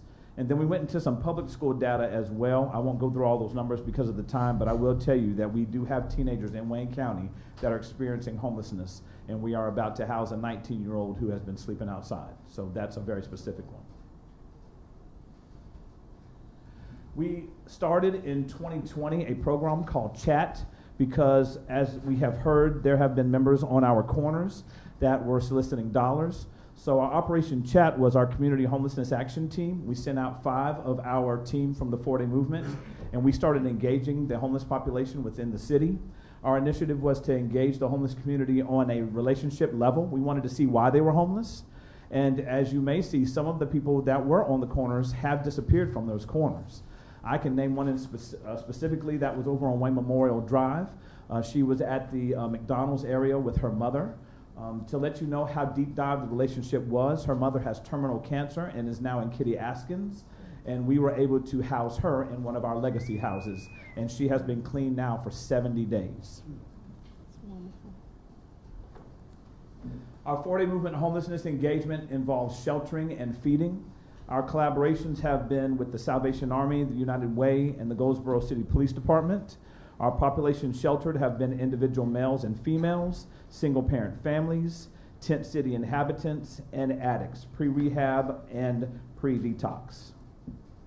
Also, in addition to that, we have fed our community, and there's been collaborations with the United Way, ADLA, Cornerstone Church, and Barnes Jewelers, just to name a few. And then populations that have been sheltered and fed are individual males and females, single-parent families, tent city inhabitants, and addicts.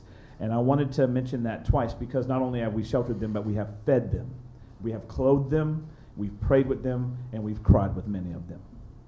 I did put a note down there so you can get realistic numbers. Please note that we have sheltered 121 individuals from January 2022 until present who are experiencing homelessness or were at risk of being homeless. We were looking at different locations here in Wayne County. We first were looking at hotels because we wanted to, and I'm just going to be blunt, we wanted to shut down some of our hotels that have some different populations. We also wanted to purchase maybe one of those hotels so we could do congregate housing. I'm not going to deny that I pray, so I began to pray and a facility became available or was brought to our attention. This facility right here we call the Portal. The Portal is a facility that is located right in the center of Goldsboro, North Carolina. It is for sale right now. It is the former Woodard Care Retirement Facility, and we call it the Portal because that stands for a place of restoration, transformation, accountability, and love. We have a mission statement already for the Portal, and that is to provide shelter, hope, and resources to members of our community who are seeking to overcome homelessness or displacement. Our vision of the Portal is to set our homeless or displaced community members on a path towards transformed lives and sustainable housing. And our purpose of the Portal is to navigate our displaced community members away from homelessness by providing hope. Now, the location and property of this facility, once again, is at 1019 Royal Avenue. There are 60 bed units in a main building. They're individualized units. The main building has 16,561 square feet. 2 additional houses are on the east side of the campus, which we will definitely use effectively, confined with a sparse residential area and located at an intersection. It's also kind of like in the middle of all of the homelessness that exists within Goldsboro. 40 Movement has the first option on the location, and we have an estimated purchase price on the table right now at $1.25 million, although it's been valuated at a very large amount higher than that. I did bring some pictures so you can see what the Portal looks like. One great thing about this facility is that it is not turnkey as in 1 day, but it's probably turnkey as in 2 days. It has a lot of stuff existing within the facility. There are beds already in place. There are chairs in place. We would definitely lean upon our community and other organizations to help us secure mattresses and other things like that. But here continuously is more pictures. There is an intact commercial kitchen. There are washers and dryers already on the facility location. And then the hallways are rooms. And it is such a very unique piece of property. It has 3 different kinds of sections. So what makes it so appealing is that we literally could have different populations of homelessness that are taken care of within the facility. Our target audiences right now are our single parent families. They are a large part of our homelessness population. We have an area that would be for homeless men, specifically, so we can isolate them from the single parent families. And then we have a former Alzheimer's unit that would be used that we could house those that are dealing with short addiction, and they would be short-term residences until we could get them to their detox or to their rehab. We have a projected timeline of the Portal. We started tours and conversations back in May of 2022, and they're ongoing. We have secured funding for the location. You're at 2 minutes. Thank you very much. Can we show the video in just a second? I'm gonna hurry that up. Okay. And then we have committees that are in place, and then we have a projected opening date of December 2022 or January 2023. And that's aggressive, but winter's coming. And I know I only have 2 minutes. We are requesting $500,000 that will go towards the purchase of the facility, and then the rest of our funds will be coming from donors and from foundations and other money sources that will help us to take care of the administrative costs and operational costs. I'd like to now take you to the video. There's other things that we have broken down on how to fund it, but I would like y'all to please watch this brief informational video, if you would.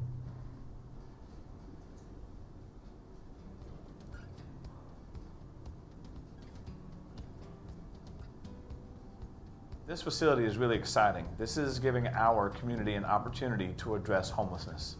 This facility is a former retirement facility here in Wayne County, about 16,000 square feet, and the Woodards have operated it for many years, and it is now available, and we are wanting to secure this facility so we can address homelessness with a wraparound approach.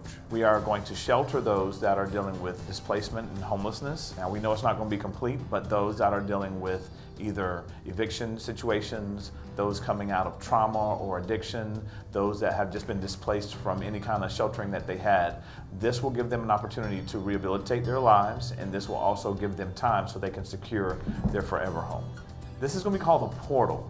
Portal stands for a place of restoration, transformation, and love. The facility works very well for the populations that we want to serve. We will have a wing that is for single-parent families, primarily the females and their children, and then independent females. Then we have a middle wing that will address homeless veterans and independent males. And then we have a third wing that will focus on those that are dealing with addiction. And we will have a more acute care for residents overcoming addiction. Approximately 60 units. And on top of that, we could probably go 2 or 3 beds depending on the size of the room. So I would say comfortably we will have about 100 beds. There are 4 communal ADA accessible bathrooms per wing. Thank you very much for allowing us to show that. Are there any questions? Anyone have any questions? I've known about this for a long time, and I thank you for what you're doing, DJ. Thank you very much. And I would just like to thank you too, and I was glad to hear that you talked to the unhoused and find out why they are unhoused, because lots of times you will find that they were teachers, they were doctors, and I'm glad that you take the time to do that, and thank you for all you've done. I did have a young lady that went through your program, and thank you for that. Yes, sir. Thank you very much. Thank you very much. Thank you. Okay. Next, we have the New Hope Village.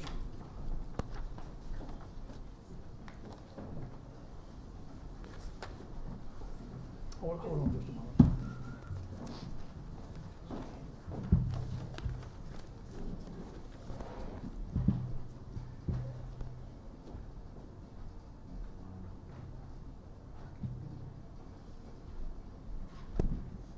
Good evening, Mayor Ham and council members. Thank you for the opportunity to present the New Hope story. We're new kids on the block. We're not like Wages, been around for 55 years, but you know what? Everybody has to start somewhere. So this is where we are. New Hope is a 501c3 nonprofit organization. You know what? Let me apologize. Let me introduce my wings, my wind beneath my wings. I have Reverend Dr. Lewis Lee, Jerry Johnson, and come on up here, Mother. Okay. Look, 97 years old. I told her that I would call and tell her that. She said no. She said no, I am coming. And so, Mother Wooten, we're so pleased that you're here, you know, to share. And I promise I'll only take 10 minutes. And then my sister, Nancy Core. Okay. But anyway, founded in 2013, New Hope Community Center is a 501. Ooh, I'm going the wrong way. I'm sorry. Okay. Is a 501c3 nonprofit agency based in Goldsboro. And we are committed to finding solutions to mitigate homeless issues in our city. Over the past 9 years, New Hope has developed a supportive housing program for homeless veterans and their families and provided much needed services to improve their quality of life. Our mission is to empower and restore hope among the homeless. Our vision is we believe that the community can intervene and prevent homelessness in Goldsboro by building stronger communities, advocating for the homeless, and creating sustainable solutions. Currently, this is New Hope Village, and in this village we have 6 single unit apartments. They're housed with veterans now, And then on the adjacent property, there's 1 unit, and then there's also an office where we do our resources. But anyway, in each one of those units, there are 800 square feet. It's fully stocked with the kitchen, living room, single bedroom, 1 full bath. We have a designated area for office space so that they won't have to have their personal papers and things in their living area. And it's total electric, safe, and energy efficient. All of the units come fully stocked. They're completely stocked with all of the necessary items that an individual would need when they move into a unit. They come fully furnished, because if you're homeless, then you don't have these things, and it's hard for individuals to accumulate those things. So when they come to us, they already have everything that they need. So if they come from the hotel or off the street with a bag, then they can walk right into that unit. And so this is one of our renovated, this is a renovated living area. That's the kitchen, that's a bedroom, that's the bathroom. And then this is the adjacent property where we house our office, and then 1 additional unit for rental. All of these individuals were classified as homeless veterans. We get our referrals from the Veterans Administration. They come directly from the VA. They're already vetted, so they do all the case management, all the screening, all the support services. So primarily all we have to do is house and monitor them. And so it's a really good collaboration, because it does take a village to do all of those different things. And then we have supports in the community. We have our church when we run into emergency situations, First African Baptist Church, and many members in the community. The Elks Lodge will do different things for us. And so they're very supportive of veterans. We have single family units in the community. So when we have families that come, we've renovated units in the community where we house single families.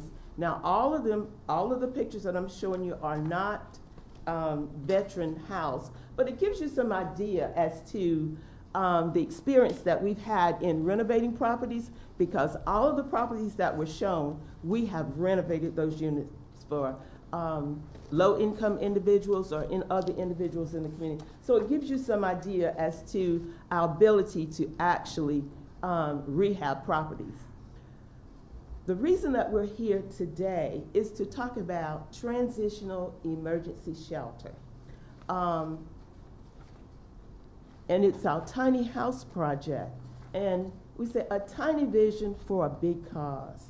Right now, when veterans come to us, or if we don't have a vacancy, and it's seldom that we do, we have, we opened our doors 4 years ago, and since then, as soon as we have a vacancy, we have another person that's waiting from the VA to be referred to us.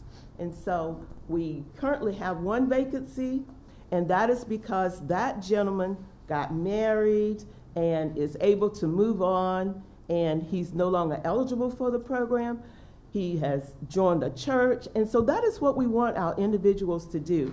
But getting back to the transitional housing, the tiny houses, these houses were gifted to us, to our nonprofit, by an organization out of Newcastle, Delaware, the Leon Weiner Association, and they build condos, apartment complexes.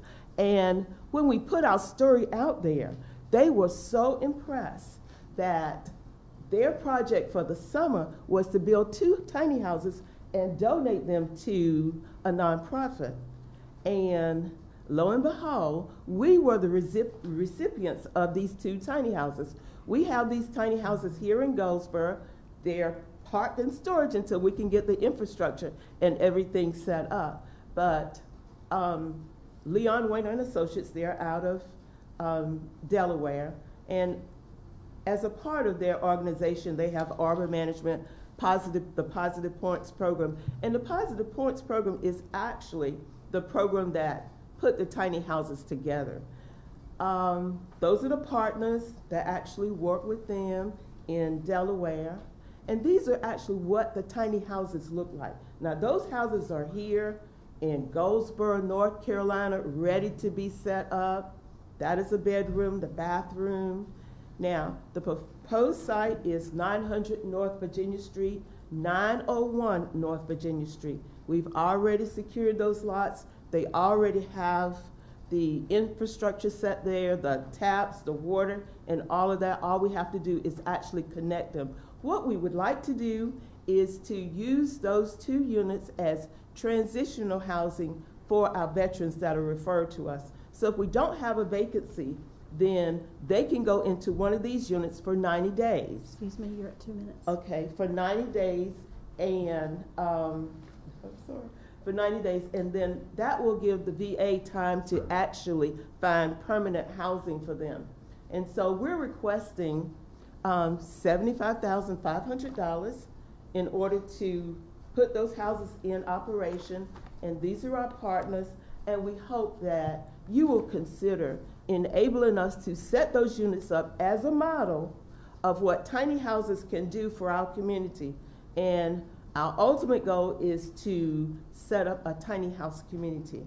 And so I thank you for your time, and then if you have any questions, I welcome them at this point. I'll start off if I may. Yes. I did not know until last year sometime that the VA had a homeless referral program. I met the person who's in charge of that out of I Fayetteville. can't hear you. Can you talk through the mic? No. Talk through the Oh, mic. okay. You want me to talk to the mic? Okay.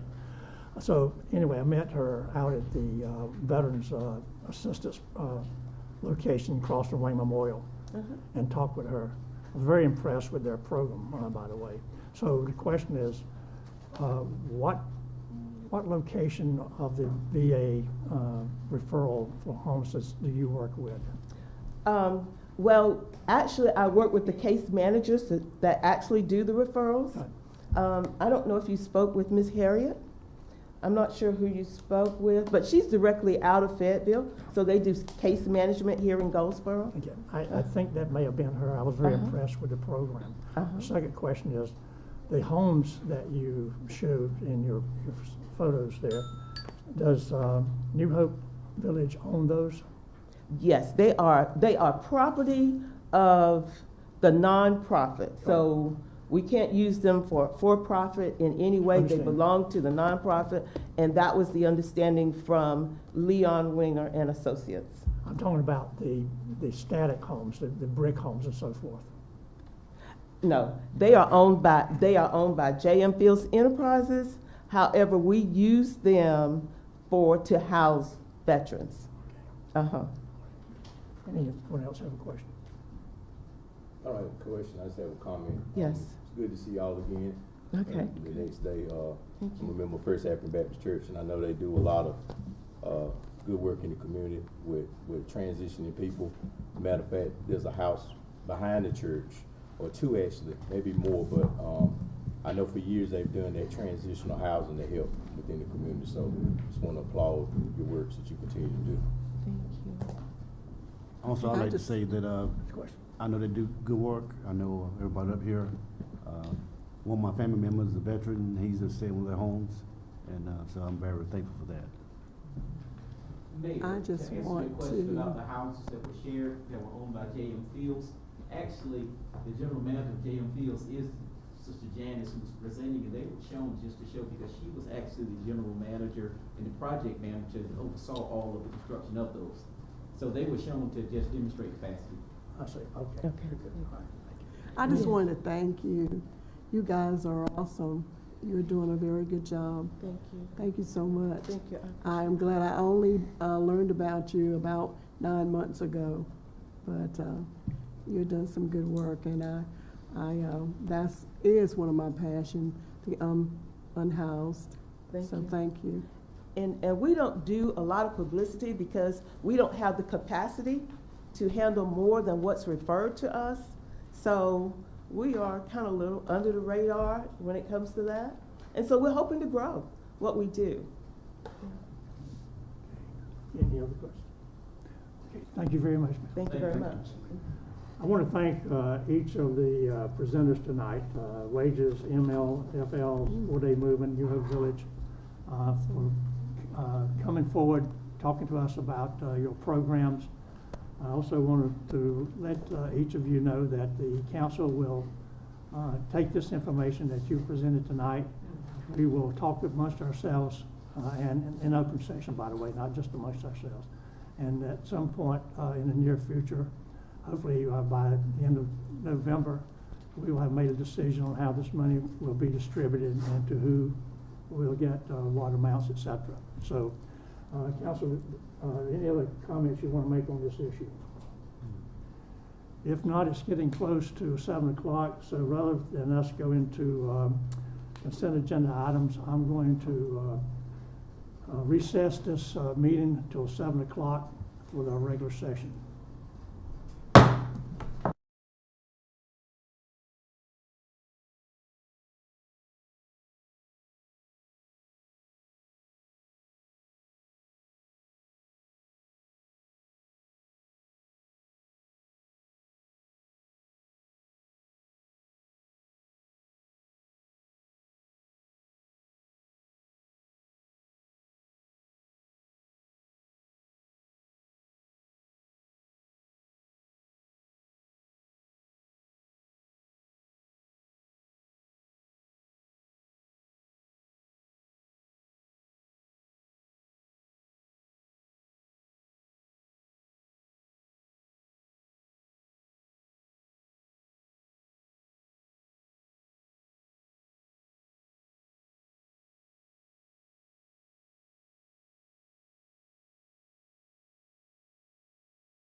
7 o'clock on Monday evening, October 17, 2022.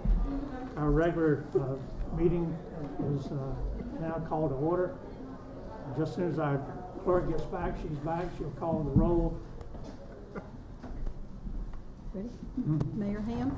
Present. Mayor Pro Tem Polak? Present. Councilwoman Jones? Present. Councilman Broadway? Here. Councilwoman Matthews? Present. Councilman Gaylor? Present. Councilman Bass? Here. We're all here. So at this time, I'd like to invite Pastor Joshua Clark of the Generation Church to come forward, lead us in prayer, and then we will join me in saying the Pledge of Allegiance. Hello, sir. Please join me in a moment of prayer. Heavenly Father, we acknowledge tonight that blessed is the nation whose God is the Lord. And Lord, we acknowledge tonight, God, that we need you. We need you in our city. God, we need you in our families. We need you in this community. And Lord, I pray your blessings, God, on this city of Goldsboro. God, I pray your blessings on our city leadership. God, that you would be with them, bless them, sustain them, God. They've been through some difficult seasons, God, some trying times, and I pray that you bless them. God, give them the wisdom, the strength, the guidance they need, God, to continue leading our city well. God, I thank you, Lord. We just invite you right now into the middle of the problems and the opportunities that are before this leadership team tonight. God, I thank you for granting them wisdom, guiding them, God, for your glory and for the betterment of this community. In Jesus' name, amen. Amen. Thank you, sir. Please join me in saying the Pledge of Allegiance. I pledge allegiance to the flag of the United States of America and to the republic for which it stands, one nation, under God, indivisible, with liberty and justice for all. Please take your seat.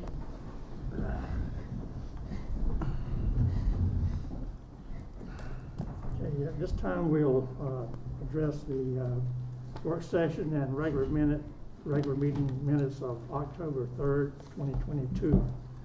I have been given a copy of that. Is there a motion to adopt the minutes as prepared? Move to adopt. Second. Second. A second. Is there any discussion? If there's not any discussion, all in favor, please show by raising your hand. Okay. The October 3rd minutes are approved and adopted. This time we'll go address presentations. I'm going to read a resolution addressing Michael Pate's employment of the city of Goldsboro for more than 26 years. And Mr. Pate is not here tonight, but we'll make sure he gets this resolution. Whereas Michael Kevin Pate retired on July 1st, 2022 as a fleet maintenance supervisor with the Public Works Department for the city of Goldsboro with more than 26 years of service. And whereas Kevin began his career on July 19, 1995 as a fleet mechanic 1 with the Public Works Department with the city of Goldsboro.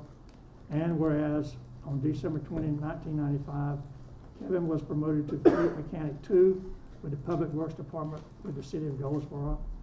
And whereas on January 2nd, 1997, Kevin was promoted to fleet mechanic 3 with the Public Works Department with the Goldsboro city.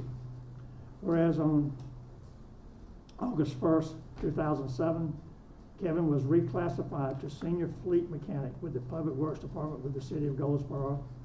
And whereas on March 29, 2017, Kevin was promoted to fleet maintenance supervisor with the Public Works Department with the city of Goldsboro, where he served until his retirement.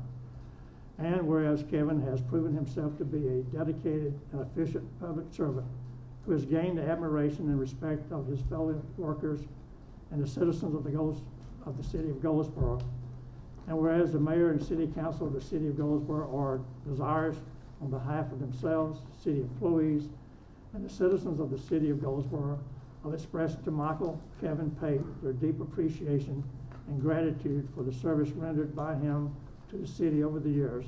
Now therefore it be resolved by the mayor and city council of the city of Goldsboro, North Carolina, that we express to Kevin our very best wishes for success, happiness, and prosperity, and in good health in his future endeavors. This resolution shall be incorporated into the official minutes of the city of Goldsboro and shall be in full force in effect from and after this 17th day of October 2022. I ask that the motion be approved and adopted. Is there a motion? Motion to approve and adopt. Is there a second? Second. Any discussion? All in favor of adopting, please show by raising your hand.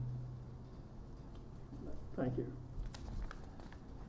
Okay, the next item is County of Wayne is going to speak to us about a 1/4 cent sales tax option. Mr. Joe Gilly from the county, I believe, is speaking. Good evening, Mr. Mayor. How you doing, sir? Mr. Mayor Pro Tem, council members. For those of y'all who have not met, I'm Joel Gilly, Public Affairs Director for Wayne County. Mr. Chip Crumpler, our county manager, had something come up, was unable to make it this evening. So I got the lucky honor to speak to y'all tonight, but I do appreciate your time. It's very brief here. One thing that we are going around talking to our different communities, talking about the 1/4 cent sales tax resolution that you'll see on your ballot this year. This is not the first time that this has been on the ballot, but it is something that our commissioners are looking at doing. A little bit of background for those who may not know how this process works. So the General Assembly has given this authority to the commissioners to place this on a ballot to increase sales tax. So I like to go ahead and start with the fact that this does not include gas, prescription, or unprepared foods at the grocery store. So a lot of people who are concerned about, being on a fixed income, I certainly understand that. But, a lot of those basic necessities, this does not affect that. But it does affect everyone. So it does not just target property tax owners. The commissioners can raise and lower property taxes, anytime the budget comes around. But this will affect everyone. We always talk about, the people that come in for the weekend and visit places like Busco Beach. They're spending money in our communities, and we can hopefully get a little bit of revenue off of people that live outside the county and not just put all the tax burden on our property tax owners. The other times that we have talked about this, it's often very confusing when you see it on a ballot. You see the way it's worded on the ballot. That's very statutory as to how it has to be placed on the ballot, and people don't understand it. I frankly don't understand it most of the time. So we thought, how can we make this more simple for people to understand? And quite frankly, if you make a $4 purchase, it's 1 extra penny. If you make a $100 purchase, it's an extra quarter, and on a $400 purchase, it's an extra $1. I like to think about how many times I walk and see a penny and don't really think about picking up that penny. So, it's a very small amount in the grand scheme of things. But what does that generate? Well, that generates approximately $2.8 million in revenue. So just for comparison, a 1 cent tax increase would only generate about $900,000. And so that's a substantial amount of money that can help fund services like EMS, Sheriff's Office, our health department, Department of Social Services, a lot of those departments that are necessities for a lot of people. The other thing that we sat down and started realizing, we got really nerdy when it came down to numbers, in that oftentimes you may already be paying that extra percentage. So your weight counties, your bigger counties are already at 7%. We're at 6.75. Well, there's a lot of times, and we calculated it all out on a spreadsheet, where you're already getting charged that extra penny because they're not going to round it down, and that extra money just goes to the state. And so we're not even capturing that. So when it's a flat percentage, it's a little bit easier, and you're getting that money locally instead of it just kind of going to the state in the rounding process. So that's pretty much it for this slide. Talked briefly about what it funds. We all know that there's plenty of school needs. One of those big needs is school safety improvements, so that's one thing that's on the list here. And veteran services, our senior center, a lot of services here in the county that this will help. And it, again, won't put all that burden on the taxpayers. Our campaign that we have is Moving Wayne Forward. It is in the hands of the voters this year and how we do that, whether it's through property tax or whether it's through, hopefully, this sales tax that affects everyone then. We've got some different campaigns running right now. Our main goal is just to inform the voters. That's all we can do. I can't tell you to vote yes or no. I can just tell you that it's on the ballot, and you really have to do the research yourselves. So that's what we want people to do, is go out and do the research. We've put together a website for people. It's waynegov.com/sales tax. You'll find it on the main page of our website as well, waynegov.com. And just do your research and see what it funds. We've got frequently asked questions. There's contact information on there if you've got additional questions. I spent 15 minutes on the phone today with someone who called and just had a question. And so we're glad to talk through any of those issues. So in recap, it affects everybody. Visitors traveling through are going to pay this tax just like you would when you go spend money in Wake County and you're already paying that 7%. It excludes gas, prescription meds, and non-prepared food and groceries. And it allows the commissioners to lessen that burden on property owners. I do know that our last meeting, our chairman made the comment that he would make the motion to go ahead and reduce property taxes if this passes. And so that is something that the board has made aware that they want to lower the property taxes, but we've got to find that money somewhere else. So $4 purchase is an extra penny, $100 purchase is an extra quarter, and a $400 purchase is $1 extra dollar. So that's what it looks like on the ballot. You can see it's a lot of fun wording there. 0.25% just means that it's going to go from 6.75 to 7%, and it's going to fund a lot of critical services here in the county. So again, that website's waynegov.com/sales tax, and I'll be happy to take a look at any questions that y'all may have if I can answer them. Anyone have a question? I don't have a question. I just like to make a comment. I think the biggest sales pitch is that it affects everybody. Yep. Because not only are citizens within the city limits are paying double, but this also affects people in the county, and everybody needs EMS services. I mean, you're not going to just isolate inner city and double tax them. So I think the biggest point is that everybody's going to be able to benefit from this. That's just my opinion on it. But everybody utilizes the services that are provided, but yet only property owners in some regard, as it stands now, are affected. So I think there's a lot of people that travel through here heading to the beach. Right. They're still spending money here. So Right. you're right, it does hit everybody. And I think you should, I like the way you applied it in layman's terms, so everybody could understand that. And I think that we need to continue to educate, because a lot of people don't have Facebook, a lot of people don't have internet, they don't have a computer, but they need to understand what they're voting for, and they need to understand, because whenever you talk about taxes and raising taxes, and you talk about the inflation, but I like how you spelled out that it wouldn't be unprepared foods, and continue to, sing that so that everybody will understand. Thank you. Thank you for that feedback. And if y'all hear anything in the community from your constituents that you're hearing that we can include in our frequently asked questions, please reach out to me. Your staff have my contact information, because we want to make this, as informative as we can, and that's how we do it, is through market research. What is everyone saying on the streets? And so if you hear of anything that would make our FAQs better, please reach out and let me know. Well, will you have anyone at the voting sites that will have kind of like a little handout like you just did? Do you have anyone to do that? Or? So we have to be very careful in how we, we can't persuade people, we can only inform. So we have to be very. Yeah, that wouldn't be persuading. No, and I'll find out if, with our legal team, if they're okay with that. If you gave it to them and say, vote for this, but if you gave them and said, this is some information that you need to know. That's something we'll look into, Mm-hmm. And that may be okay. Mm-hmm. I don't know all the legal. I have a team of people like you guys do that keep me legal. Any other comments or questions? Sorry, that team of one back. I'm sorry. The team of Okay, sir. Thank you very much. Thank you, guys. Have a great evening. Okay, thank you. Okay, that's the end of our presentations. We'll go now into public hearing, and first item on the agenda from our planning department will be issue 1222, a fourplex consideration. Good evening, Mayor Ham and City Council. I need to be sworn in.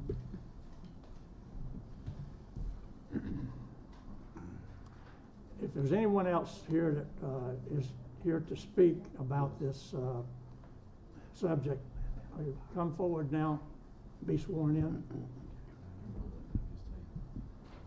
The reason is because the left hand's closest to the heart, and that's why you do that. She's standing up. You want to? The special use permit? That's my request.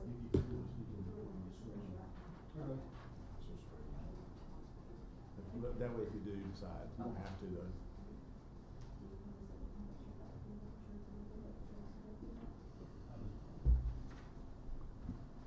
Okay, Austin. Yes, sir. So this is a proposal to establish a multifamily fourplex or quadplex, depending on which terminology you prefer.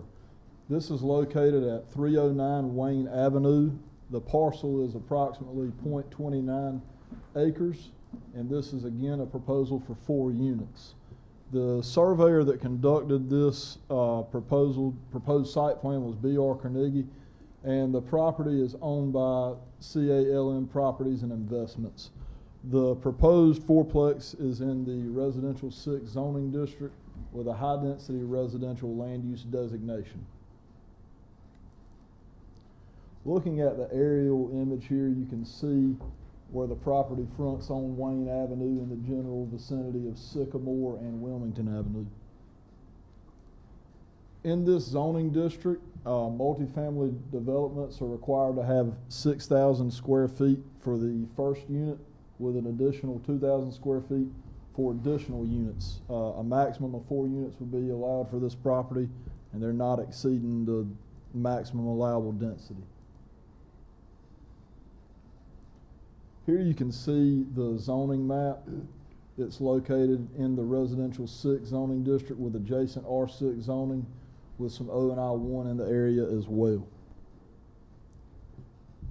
Looking at the land use plan designation, this is within the high density residential designation. This was given based off the established and existing residential development patterns and the location of infrastructure. With this designation, there's a desired density of 8.5 units per acre. This proposal for 4 units would not be exceeding that desired density of the city land use plan.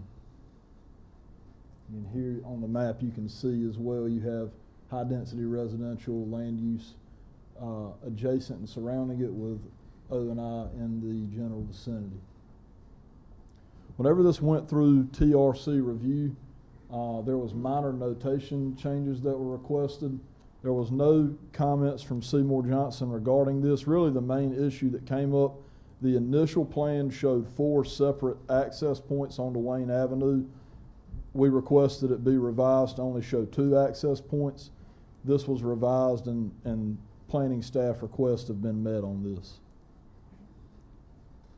And here you can see where they're providing the 2 points of access onto Wayne Avenue and all 4 units in one large structure. If there's any questions from council at this time, I can answer them. If not, just proceed through the required action. Anyone have a question of Mr. Brinkley? If not, I believe we have someone who wants to speak. You just want to open the public hearing? Yes. Okay, this is a public hearing to speak on the issue 1222 fourplex. Anyone wishing to speak for or against, please come forward. Anyone wishing to speak? If not, I'll close the public hearing and we'll move to the next item. I have a public hearing to consider an economic development agreement. Excuse me, let me back up. I got a little. So before we do move forward, we got to take action on this item. So I'm going to read the 4 motions here that the council needs to consider. First motion is that the use will not materially endanger the public health or safety. Is there a second to that motion? Second. Motion's been made and seconded. Any discussion? You get it first? Can I have a motion? We didn't have a first motion on that. He just did a So second. moved. Somebody just need to make a Okay, motion. all right. I thought I You were was. reading the Motion's motion, been yeah, we made. need someone to Aye. make the motion. Yes, sir. Okay, is there, does anyone make a motion to accept the motion that the use will not materially endanger the public health or safety? So moved. Is there a second? Second. All in favor, raise your hand. No opposed. Okay, next motion is the motion that the use will not substantially injure the beneficial use endure the beneficial use of adjoining or abutting property. Is there a motion to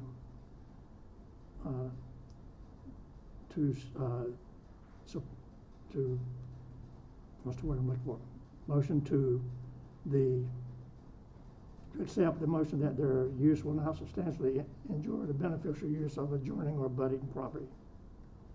So moved. Second. Motion was made and second. Any discussion? All in favor? All opposed? None opposed. The next motion is that the use will be in harmony with existing development and uses within the area in which it is located. This is the proposed motion. Does anyone want to make a motion to accept that? So moved. Is there a second? Second. Motion made and second. Any discussion? All in favor, please indicate by raising your hand. All opposed? Okay.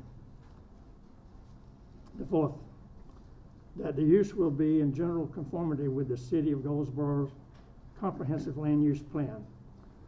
Is there a motion to make that we accept that the use will be in general conformity with the City of Goldsboro's comprehensive use plan? So moved. Is there a second? Second. Motion is made and second. Is there any discussion? All in favor? Raise your hand. Motion's carried. Okay. The next item is a public hearing to consider an economic development agreement with Sun Tree Snack Foods LLC and the Wayne County. City manager will present this.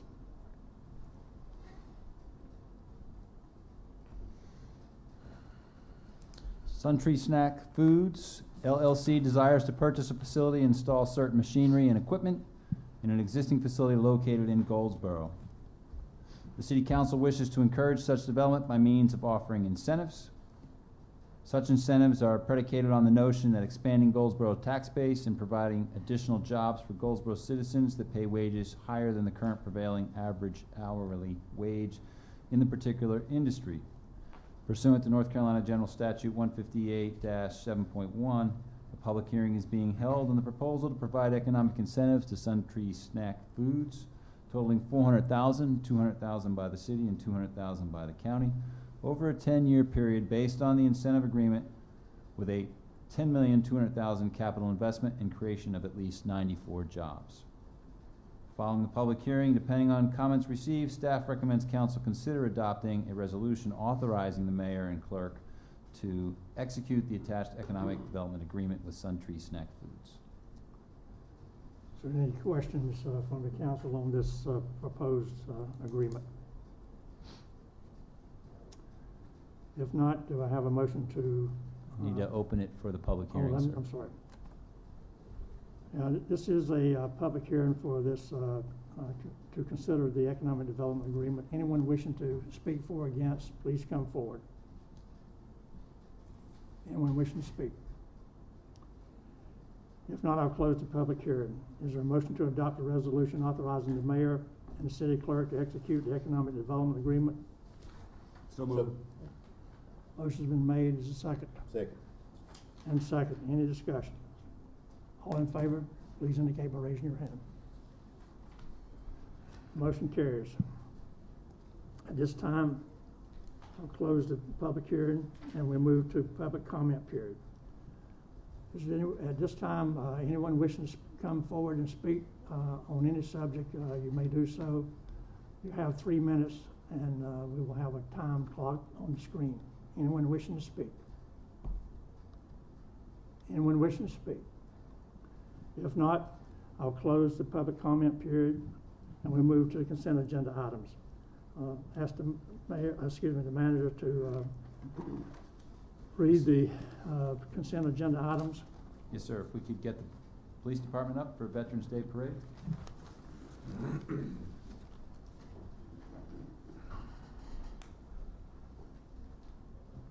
Good evening, Mayor and council members.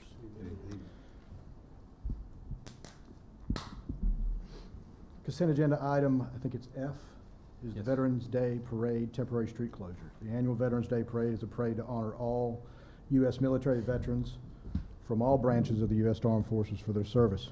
The parade is organized, coordinated, and sponsored by the Wayne County Veteran and Patriots Coalition. Street closing request for Friday, November 11th, 2022 is as follows. For the parade route, it'll be south on Center Street, beginning at Ash Street to Pine Street, going around the traffic circle, heading north on Center Street back to Ash Street, ending at Ash Street. The staging area, streets closed for staging, will be North Center Street between Ash and Holly Street, Oak Street between James and William, Vine Street between James and William Street, Beach Street between Center and William Street. Additional closures recommended by the police department to manage traffic flow will encompass James Street between Oak and Ash, Ash Street between James and John, Mulberry Street between James and John, Walnut Street between James and John, Chestnut Street between James and John, Spruce Street between James and John, Pine Street between James and John, and Center Street at Elm Street. Parking restrictions, there'll be no parallel parking on Center Street from Pine Street to Ash Street. Time requested for the street closing is from 8 a.m. until 3 p.m. Police have indicated that traffic will be restricted from 8 a.m. until 10:30 a.m. and all traffic will be stopped at 10:30 a.m. The actual parade will begin at 11 a.m. and end at approximately 12:30 p.m. As with all downtown events, affected city departments will be contacted and the following concerns are to be addressed. All intersections to remain open for the police department. Traffic control, a 14-foot fire lane is to be maintained to provide access for fire and emergency vehicles, and all activities, changes in plans, etc. will be coordinated with the police department. The police department and fire department and public works departments are to be involved in the logistical aspects of this event. By motion, it's recommended by motion to grant the request of temporary street closing of the sections of Pine Street, Spruce Street, Center Street, Walnut Street, John Street, Mulberry Street, Ash Street, James Street, Chestnut Street, Oak Street, Vine Street, and Beach Street for the Veterans Day Parade route and staging area from 8 a.m. to 3 o'clock p.m. on Friday, November 11th, 2022, as stated above. Any questions? Any questions? If not, you have the next one as well. I do. Item G on the consent agenda is the U.S. Department of Justice Edward Byrne Memorial Justice Assistance Grant, known as the JAG Grant Formula Program. And this is for local solicitation. The Goldsboro Police Department was notified that if federal grant funds are available from the 2022 Edward Byrne Memorial Justice Assistance Grant. This is the same grant that was applied for in 2020. The total amount of the grant is $23,574. The grant requires that the application be submitted to City Council for review only, no fewer than 30 days prior to the application submission or before the grant will be awarded. The City of Goldsboro is not certified as a disparate area and will be conducting this grant without a sub-grantee. All the items requested are not in a regular budget, are not part of any other grant. This is a standalone grant and does not require any match from city funds. The Goldsboro Police Department wishes to purchase patrol pistols, information technology equipment, and an eye detect instrument with the 2022 JAG award. Recommendation is it's recommended that the attached resolution be adopted supporting the police department's application for the grant. Any questions? Any questions? Okay, thank you, Chief. Thank you. Next item is the Goldsboro City Council conflicts of interest policy. Yes, sir. Per the city's procurement policy, the city council must sign a conflict of interest policy annually. The city of Goldsboro does have a code of ethics policy in place for council and a conflict of interest policy in place for employees, but there is not currently a conflict of interest policy in place for the Goldsboro City Council. The purpose of the conflict of interest policy is for council members to annually review and acknowledge by signature that they are to protect the interests of the city of Goldsboro as a public body charged with overseeing federal, state, and local funds. When entering into a transaction or an agreement that might benefit the private interest of a city council member or a possible excess benefit transaction. Staff recommends council adopt the attached Goldsboro City Council conflict of interest policy. Any questions? Okay. Next item is the adoption of a supplement to the Code of Ordinance of Goldsboro, North Carolina, City Clerk. No, sir. Excuse me. We have a GWTA agreement. Yes, I'm sorry, I got ahead. Item I, if I may. Goldsboro Wayne Transportation Authority Agreement. Yes, sir. So the GWTA has provided public transportation services in Goldsboro since 2000. The city FY 22-23 budget was appropriated for $303,000 to support the GWTA. City staff worked with the GWTA staff to develop a subject agreement which includes GWTA insurance and audit requirements. Staff recommends council approve the attached resolution authorizing the city manager and city clerk to sign the attached agreement with the GWTA. Any question? We haven't had an agreement before with WGTA when we've given them that money, so now we have one. Yes, sir. Okay, next item is the adoption of a supplement to the Code of Ordinances of Goldsboro, North Carolina. Our clerk will speak to that. The city has received the S-47 supplement. This supplement contains all ordinances of a general nature enacted since the S-46 Code of Ordinance dated March the 21st, 2022. By motion, adopt the attached ordinance enacting and adopting the 2022 S-47 supplement to the Code of Ordinances of the City of Goldsboro. Any questions on that? If not, we'll go to departmental monthly reports. You have received those. Is there any questions or comments you want to make on those? If not, I'll ask that for a motion to adopt the, to approve the consent agendas. Motion to approve consent agenda. Is there a second? Second. Any discussion? Madam Clerk, if you call the roll, please. Mayor Ham? Yes. Mayor Pro Tem Polak? Yes. Councilwoman Jones? Yes. Councilman Broadway? Yes. Councilwoman Matthews? Yes. Councilman Gaylor? Yes. Councilman Batts? Okay, the consent agenda items are approved. We'll move now to items requiring individual action. We do not have any. Then move to city manager's report. Yes, sir. I'd like to recognize and thank the Parks and Rec Department for running the U.S. Tennis Association event. North Carolina Singles was last weekend at Herman Park, the Goldsboro Event Center, and many other local tennis courts. They did a great job. We had a lot of positive feedback, and I know there were many people staying in hotels and utilizing the businesses downtown. So I think there was a pretty significant economic impact that hopefully we can track and get more feedback to you on that. But a job well done. And the Goldsboro Golf Course will have its golf championships on November 6th and 7th. And then I would like to mention the Mayor's Committee for Persons with Disabilities on October 20th at 12 p.m. will have their annual awards ceremony at the Goldsboro Event Center, if people want to attend that. There will be an Ash Street Corridor study October 20th as well at the Goldsboro Event Center that goes from 4 to 7:30 p.m. It was a privilege to take part in the Goldsboro Business Campus groundbreaking ceremony. Mayor Pro Tem Polak spoke at that ceremony for us, but the city is partners with the county in that growth, which will be taking place in the near future. Just today, the Neuse River was recognized as the River of the Year by the Organization of American Rivers, bestowed that honor upon us. North Carolina's Neuse River on the eve of the 50th anniversary of the Clean Water Act. So we had several people that attended that event, to include Administrator Regan from the EPA, and we had Congressman Butterfield there as well, and Representative Bell and other elected officials. So it was a very good event, and I think it's come a long way apparently over the years, the Neuse River. Goldsboro Out of Darkness Walk will be October 22nd, 9 a.m. to 12 p.m. at Herman Park. American Foundation Suicide Presentation Walk to fight suicide and raise awareness. And then we have the Veterans Day Parade, which was just approved earlier on November 11th. And I would also mention one last thing. Our clerk has been putting together with several other people the Goldsboro 175th anniversary on November 19th. We'll go from 11 a.m. to 2 p.m. at the Goldsboro Event Center. So if you have time to attend, please do. That's all I have, sir, at this point. Thank you. We have no ceremonial documents to speak to tonight, so I'll ask for council members' comments.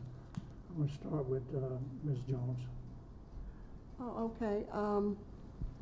First, I would like to just ask the community to stay safe. It takes a village to take care of a village. So, you know, watch your streets and watch your communities, because crime is high, and we are doing as much as we can, but it's still crime is happening. So, you know, watch your neighbors, watch the elderly people that's in your home, in your neighborhoods. Watch them, and also parents. Suicide in the youth as well as adults is high. Just ask your children how their day was, and if there's anything that's bothering them, and get them to talk to you about things that's going on in school, and if there's somebody that said something that made them uncomfortable or didn't make them feel like that they were worthy, you know, talk to them about that.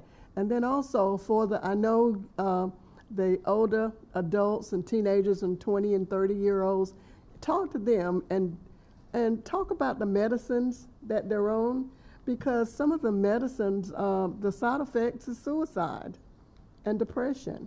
And so, you know, and watch those and talk to them.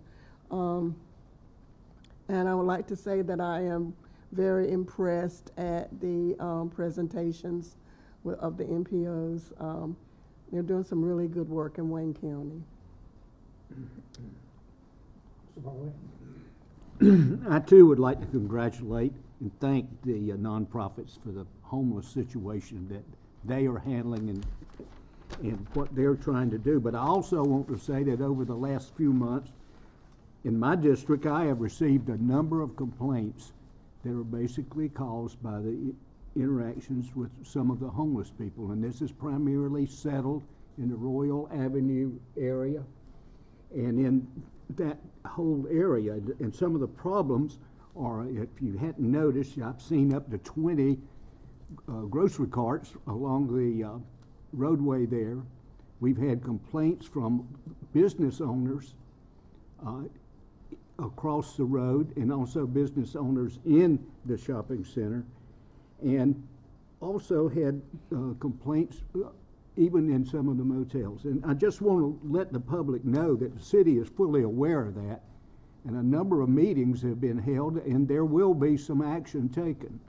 And we see that, we live there, we know it, and hopefully we can have some positive actions which will be good for everybody. That's all I have, sir. May I say something on that, please? Sure. I've worked with some of the unhoused there, and we have spoken to them about when I get something, we have spoken to them about the carts, and we've tried to help them clear the carts. A lot of them do have mental issues as well as drug issues, but I do want you to know that it is being addressed every Tuesday with the unhoused, especially the tent city. So I wanted you to be aware of that as well. I knew that. Okay. I knew that. Okay. Councilman Paul. Yeah, I just want to thank everyone that has a true love and passion for the betterment of this community. The presentation that we witnessed tonight are a testament that we are a city that sees the needs that we face, but more importantly are willing to see that the work gets done. In closing, I just want to encourage everyone in the city, not just for Goldsboro, but the entire nation, as we've seen a lot of untimely deaths due to gun violence. I just want to stress to everybody the level of accountability that we all have when in possession of firearms, but also just pray for peace within this nation, because that's the main thing that's going to help solve a lot of these problems. That's all I have. Mr. Matthews. No comment. Mr. Gator. Yes, Mayor. Mayor, as you're aware, there was some construction at the corner of, I guess it would have been Leslie and Park this morning. And the folks that were out there working this morning got there at about 7:15, 7:20.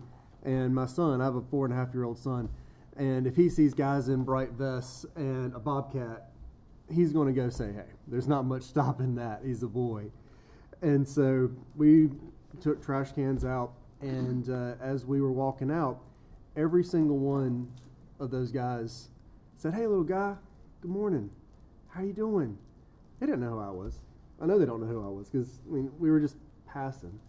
And when you get caught doing something right, I think that deserves to be recognized too. I didn't catch the names of the crew that was out there this morning, but I mean, we did have a little conversation. I was asking, are we still going to be able to get out mid-morning? You know, do I need to go ahead and move cars? Whatever else. They were very friendly. They were very helpful. And then obviously they were able to get the project done. And I just wanted to comment that we have some amazing employees that support this city. And heavens knows when something goes wrong, they get pointed to. And I just want to make it absolutely known that something like this morning, they don't know who I was. Honestly, I don't remember their names because we didn't really introduce each other. It gets noticed. And I really appreciate that that small act of kindness and just that general demeanor. So thank you. Mr. Bass? Yeah, I have 3 things. First, I'm like Mr. Pollock. I was amazed tonight, the presentation I heard from nonprofits. I mean, it's something that's, I didn't know all the positive stuff was going on in our community. I just want to thank all the people for doing that, what they do every day. Second, I just want to give a shout out on Saturday in my neighborhood in Bayleaf. We had a neighborhood cookout. I'm going to give a shout out to Joe Allen, who's our president. We had many residents come by, had good fellowship. So I want to tell them thank you and thank you again for Joe Allen for setting that up in the men's 100th Creek. Third thing I want to say on Saturday afternoon, I went to the CC Center on South George Street. Mr. David Simmons, who we heard tonight, he have approximately 15 tenants in that building. They had a 1-year anniversary for the cash in and out. It was a 1-year anniversary. They had so many people out there, so many kids, and so many families. Again, I was amazed with that there. There's a lot of people doing great things in this city here, and people don't even realize it. But I want to give a shout out for that. Last but not least, my daughter's home. She's out in the audience. She's an IT analyst, and she lives in Charlotte. Glad to see her, and I'm glad to see Miss Sylvia Barnes. Thank you. Thank you, Council. As Mr. Salmon mentioned, today the American Rivers Organization was here in Goldsboro to dedicate the Neuse River as America's river. And 15 years ago, it was on the worst rivers in America's list. At that ceremony today, there was approximately 100 people there. Could have been 80, but it's definitely 80 to 100 people there from throughout the state. There are 2 state legislators there, a federal congressman, the administrator of the EPA, who, by the way, is a resident, born and raised here in Goldsboro, Mr. Michael Regan, and our director of community services, relations, and development. Ms. Felicia Williams went to school with him. They graduated in the same class at Goldsboro High School. Goldsboro got a lot of good publicity today. Representative Bell, when he spoke, and there were about 8 speakers, he suggested that all those visitors come downtown and look at Goldsboro, see what Goldsboro looked like. I was very proud of what he said about Goldsboro. I was not one of the speakers, but I walked away from there with a lot of pride in Goldsboro until I made my way back to Center Street. And as I turned off Elm Street, the first thing I saw was vandalism of a piece of artwork that had not even been up there a week. Had been torn down. We don't need that in this city. When I was at Goldsboro High School, we had a principal called C.W. Twyford. Mr. Twyford was a kind, soft-spoken person unless he changed his attitude. His motto was, if you can't cooperate, we don't want you. And folks, that's my attitude right now. We have people in this city who don't belong here. We don't want you here if you can't cooperate and be a part of this city in a positive way. If you're gonna walk down Center Street and tear down a piece of artwork that hasn't even been up there a week, or if you're gonna come by and demolish awnings on buildings, or if you're gonna come by and break in people's houses, or you're gonna break in homes, or cars, we don't want you. Now, Mr. Twyford expelled me one time. All I did was go to the drugstore at lunchtime. He's expelled me for a week. To do something like that today, you'd have the ACLU here and whoever else. But I want our police department, and I want the public to know, if you can't be a positive contributor to this city, we don't want you. Go someplace else. Goldsboro is a great place to live. I'm very proud to sit here in this chair as mayor of this city. I do not want a situation that happened in Raleigh last week when Mayor Baldwin, sadly, and I know her personally, I looked at her face and I saw the stress on her as she spoke before the cameras about 5 of her citizens getting killed. We all sit here on this platform tonight volunteering our services to the city. We do it because we love our city and we want the city to progress. And I'm going to say this again, folks, if there's people out there that see this and the press records it in the newspaper, so be it. If you can't cooperate, we don't want you. Get out, go someplace else. That's the end of my comments. If there's no other business, yes, ma'am. Yes, sir. Sir, closed session, please. Yes, for I'm sorry. Personnel, economic We do have a development, closed and session tonight. We litigation. will be addressing personnel, litigation, and economic defense. So at this time, motion to go into closed session, please. Motion to go in closed session. Second. Motion's been made and second. All in favor, raise your hand.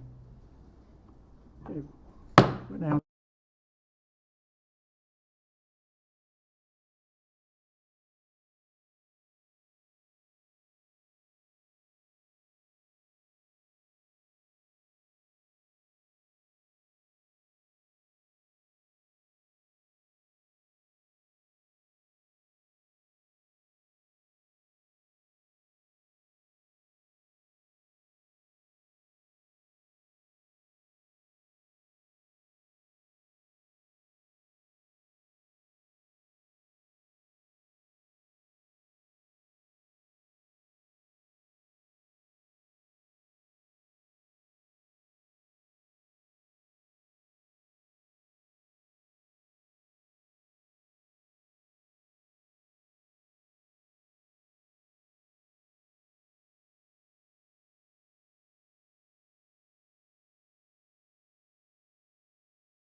Okay, if there's no further business, meeting's adjourned.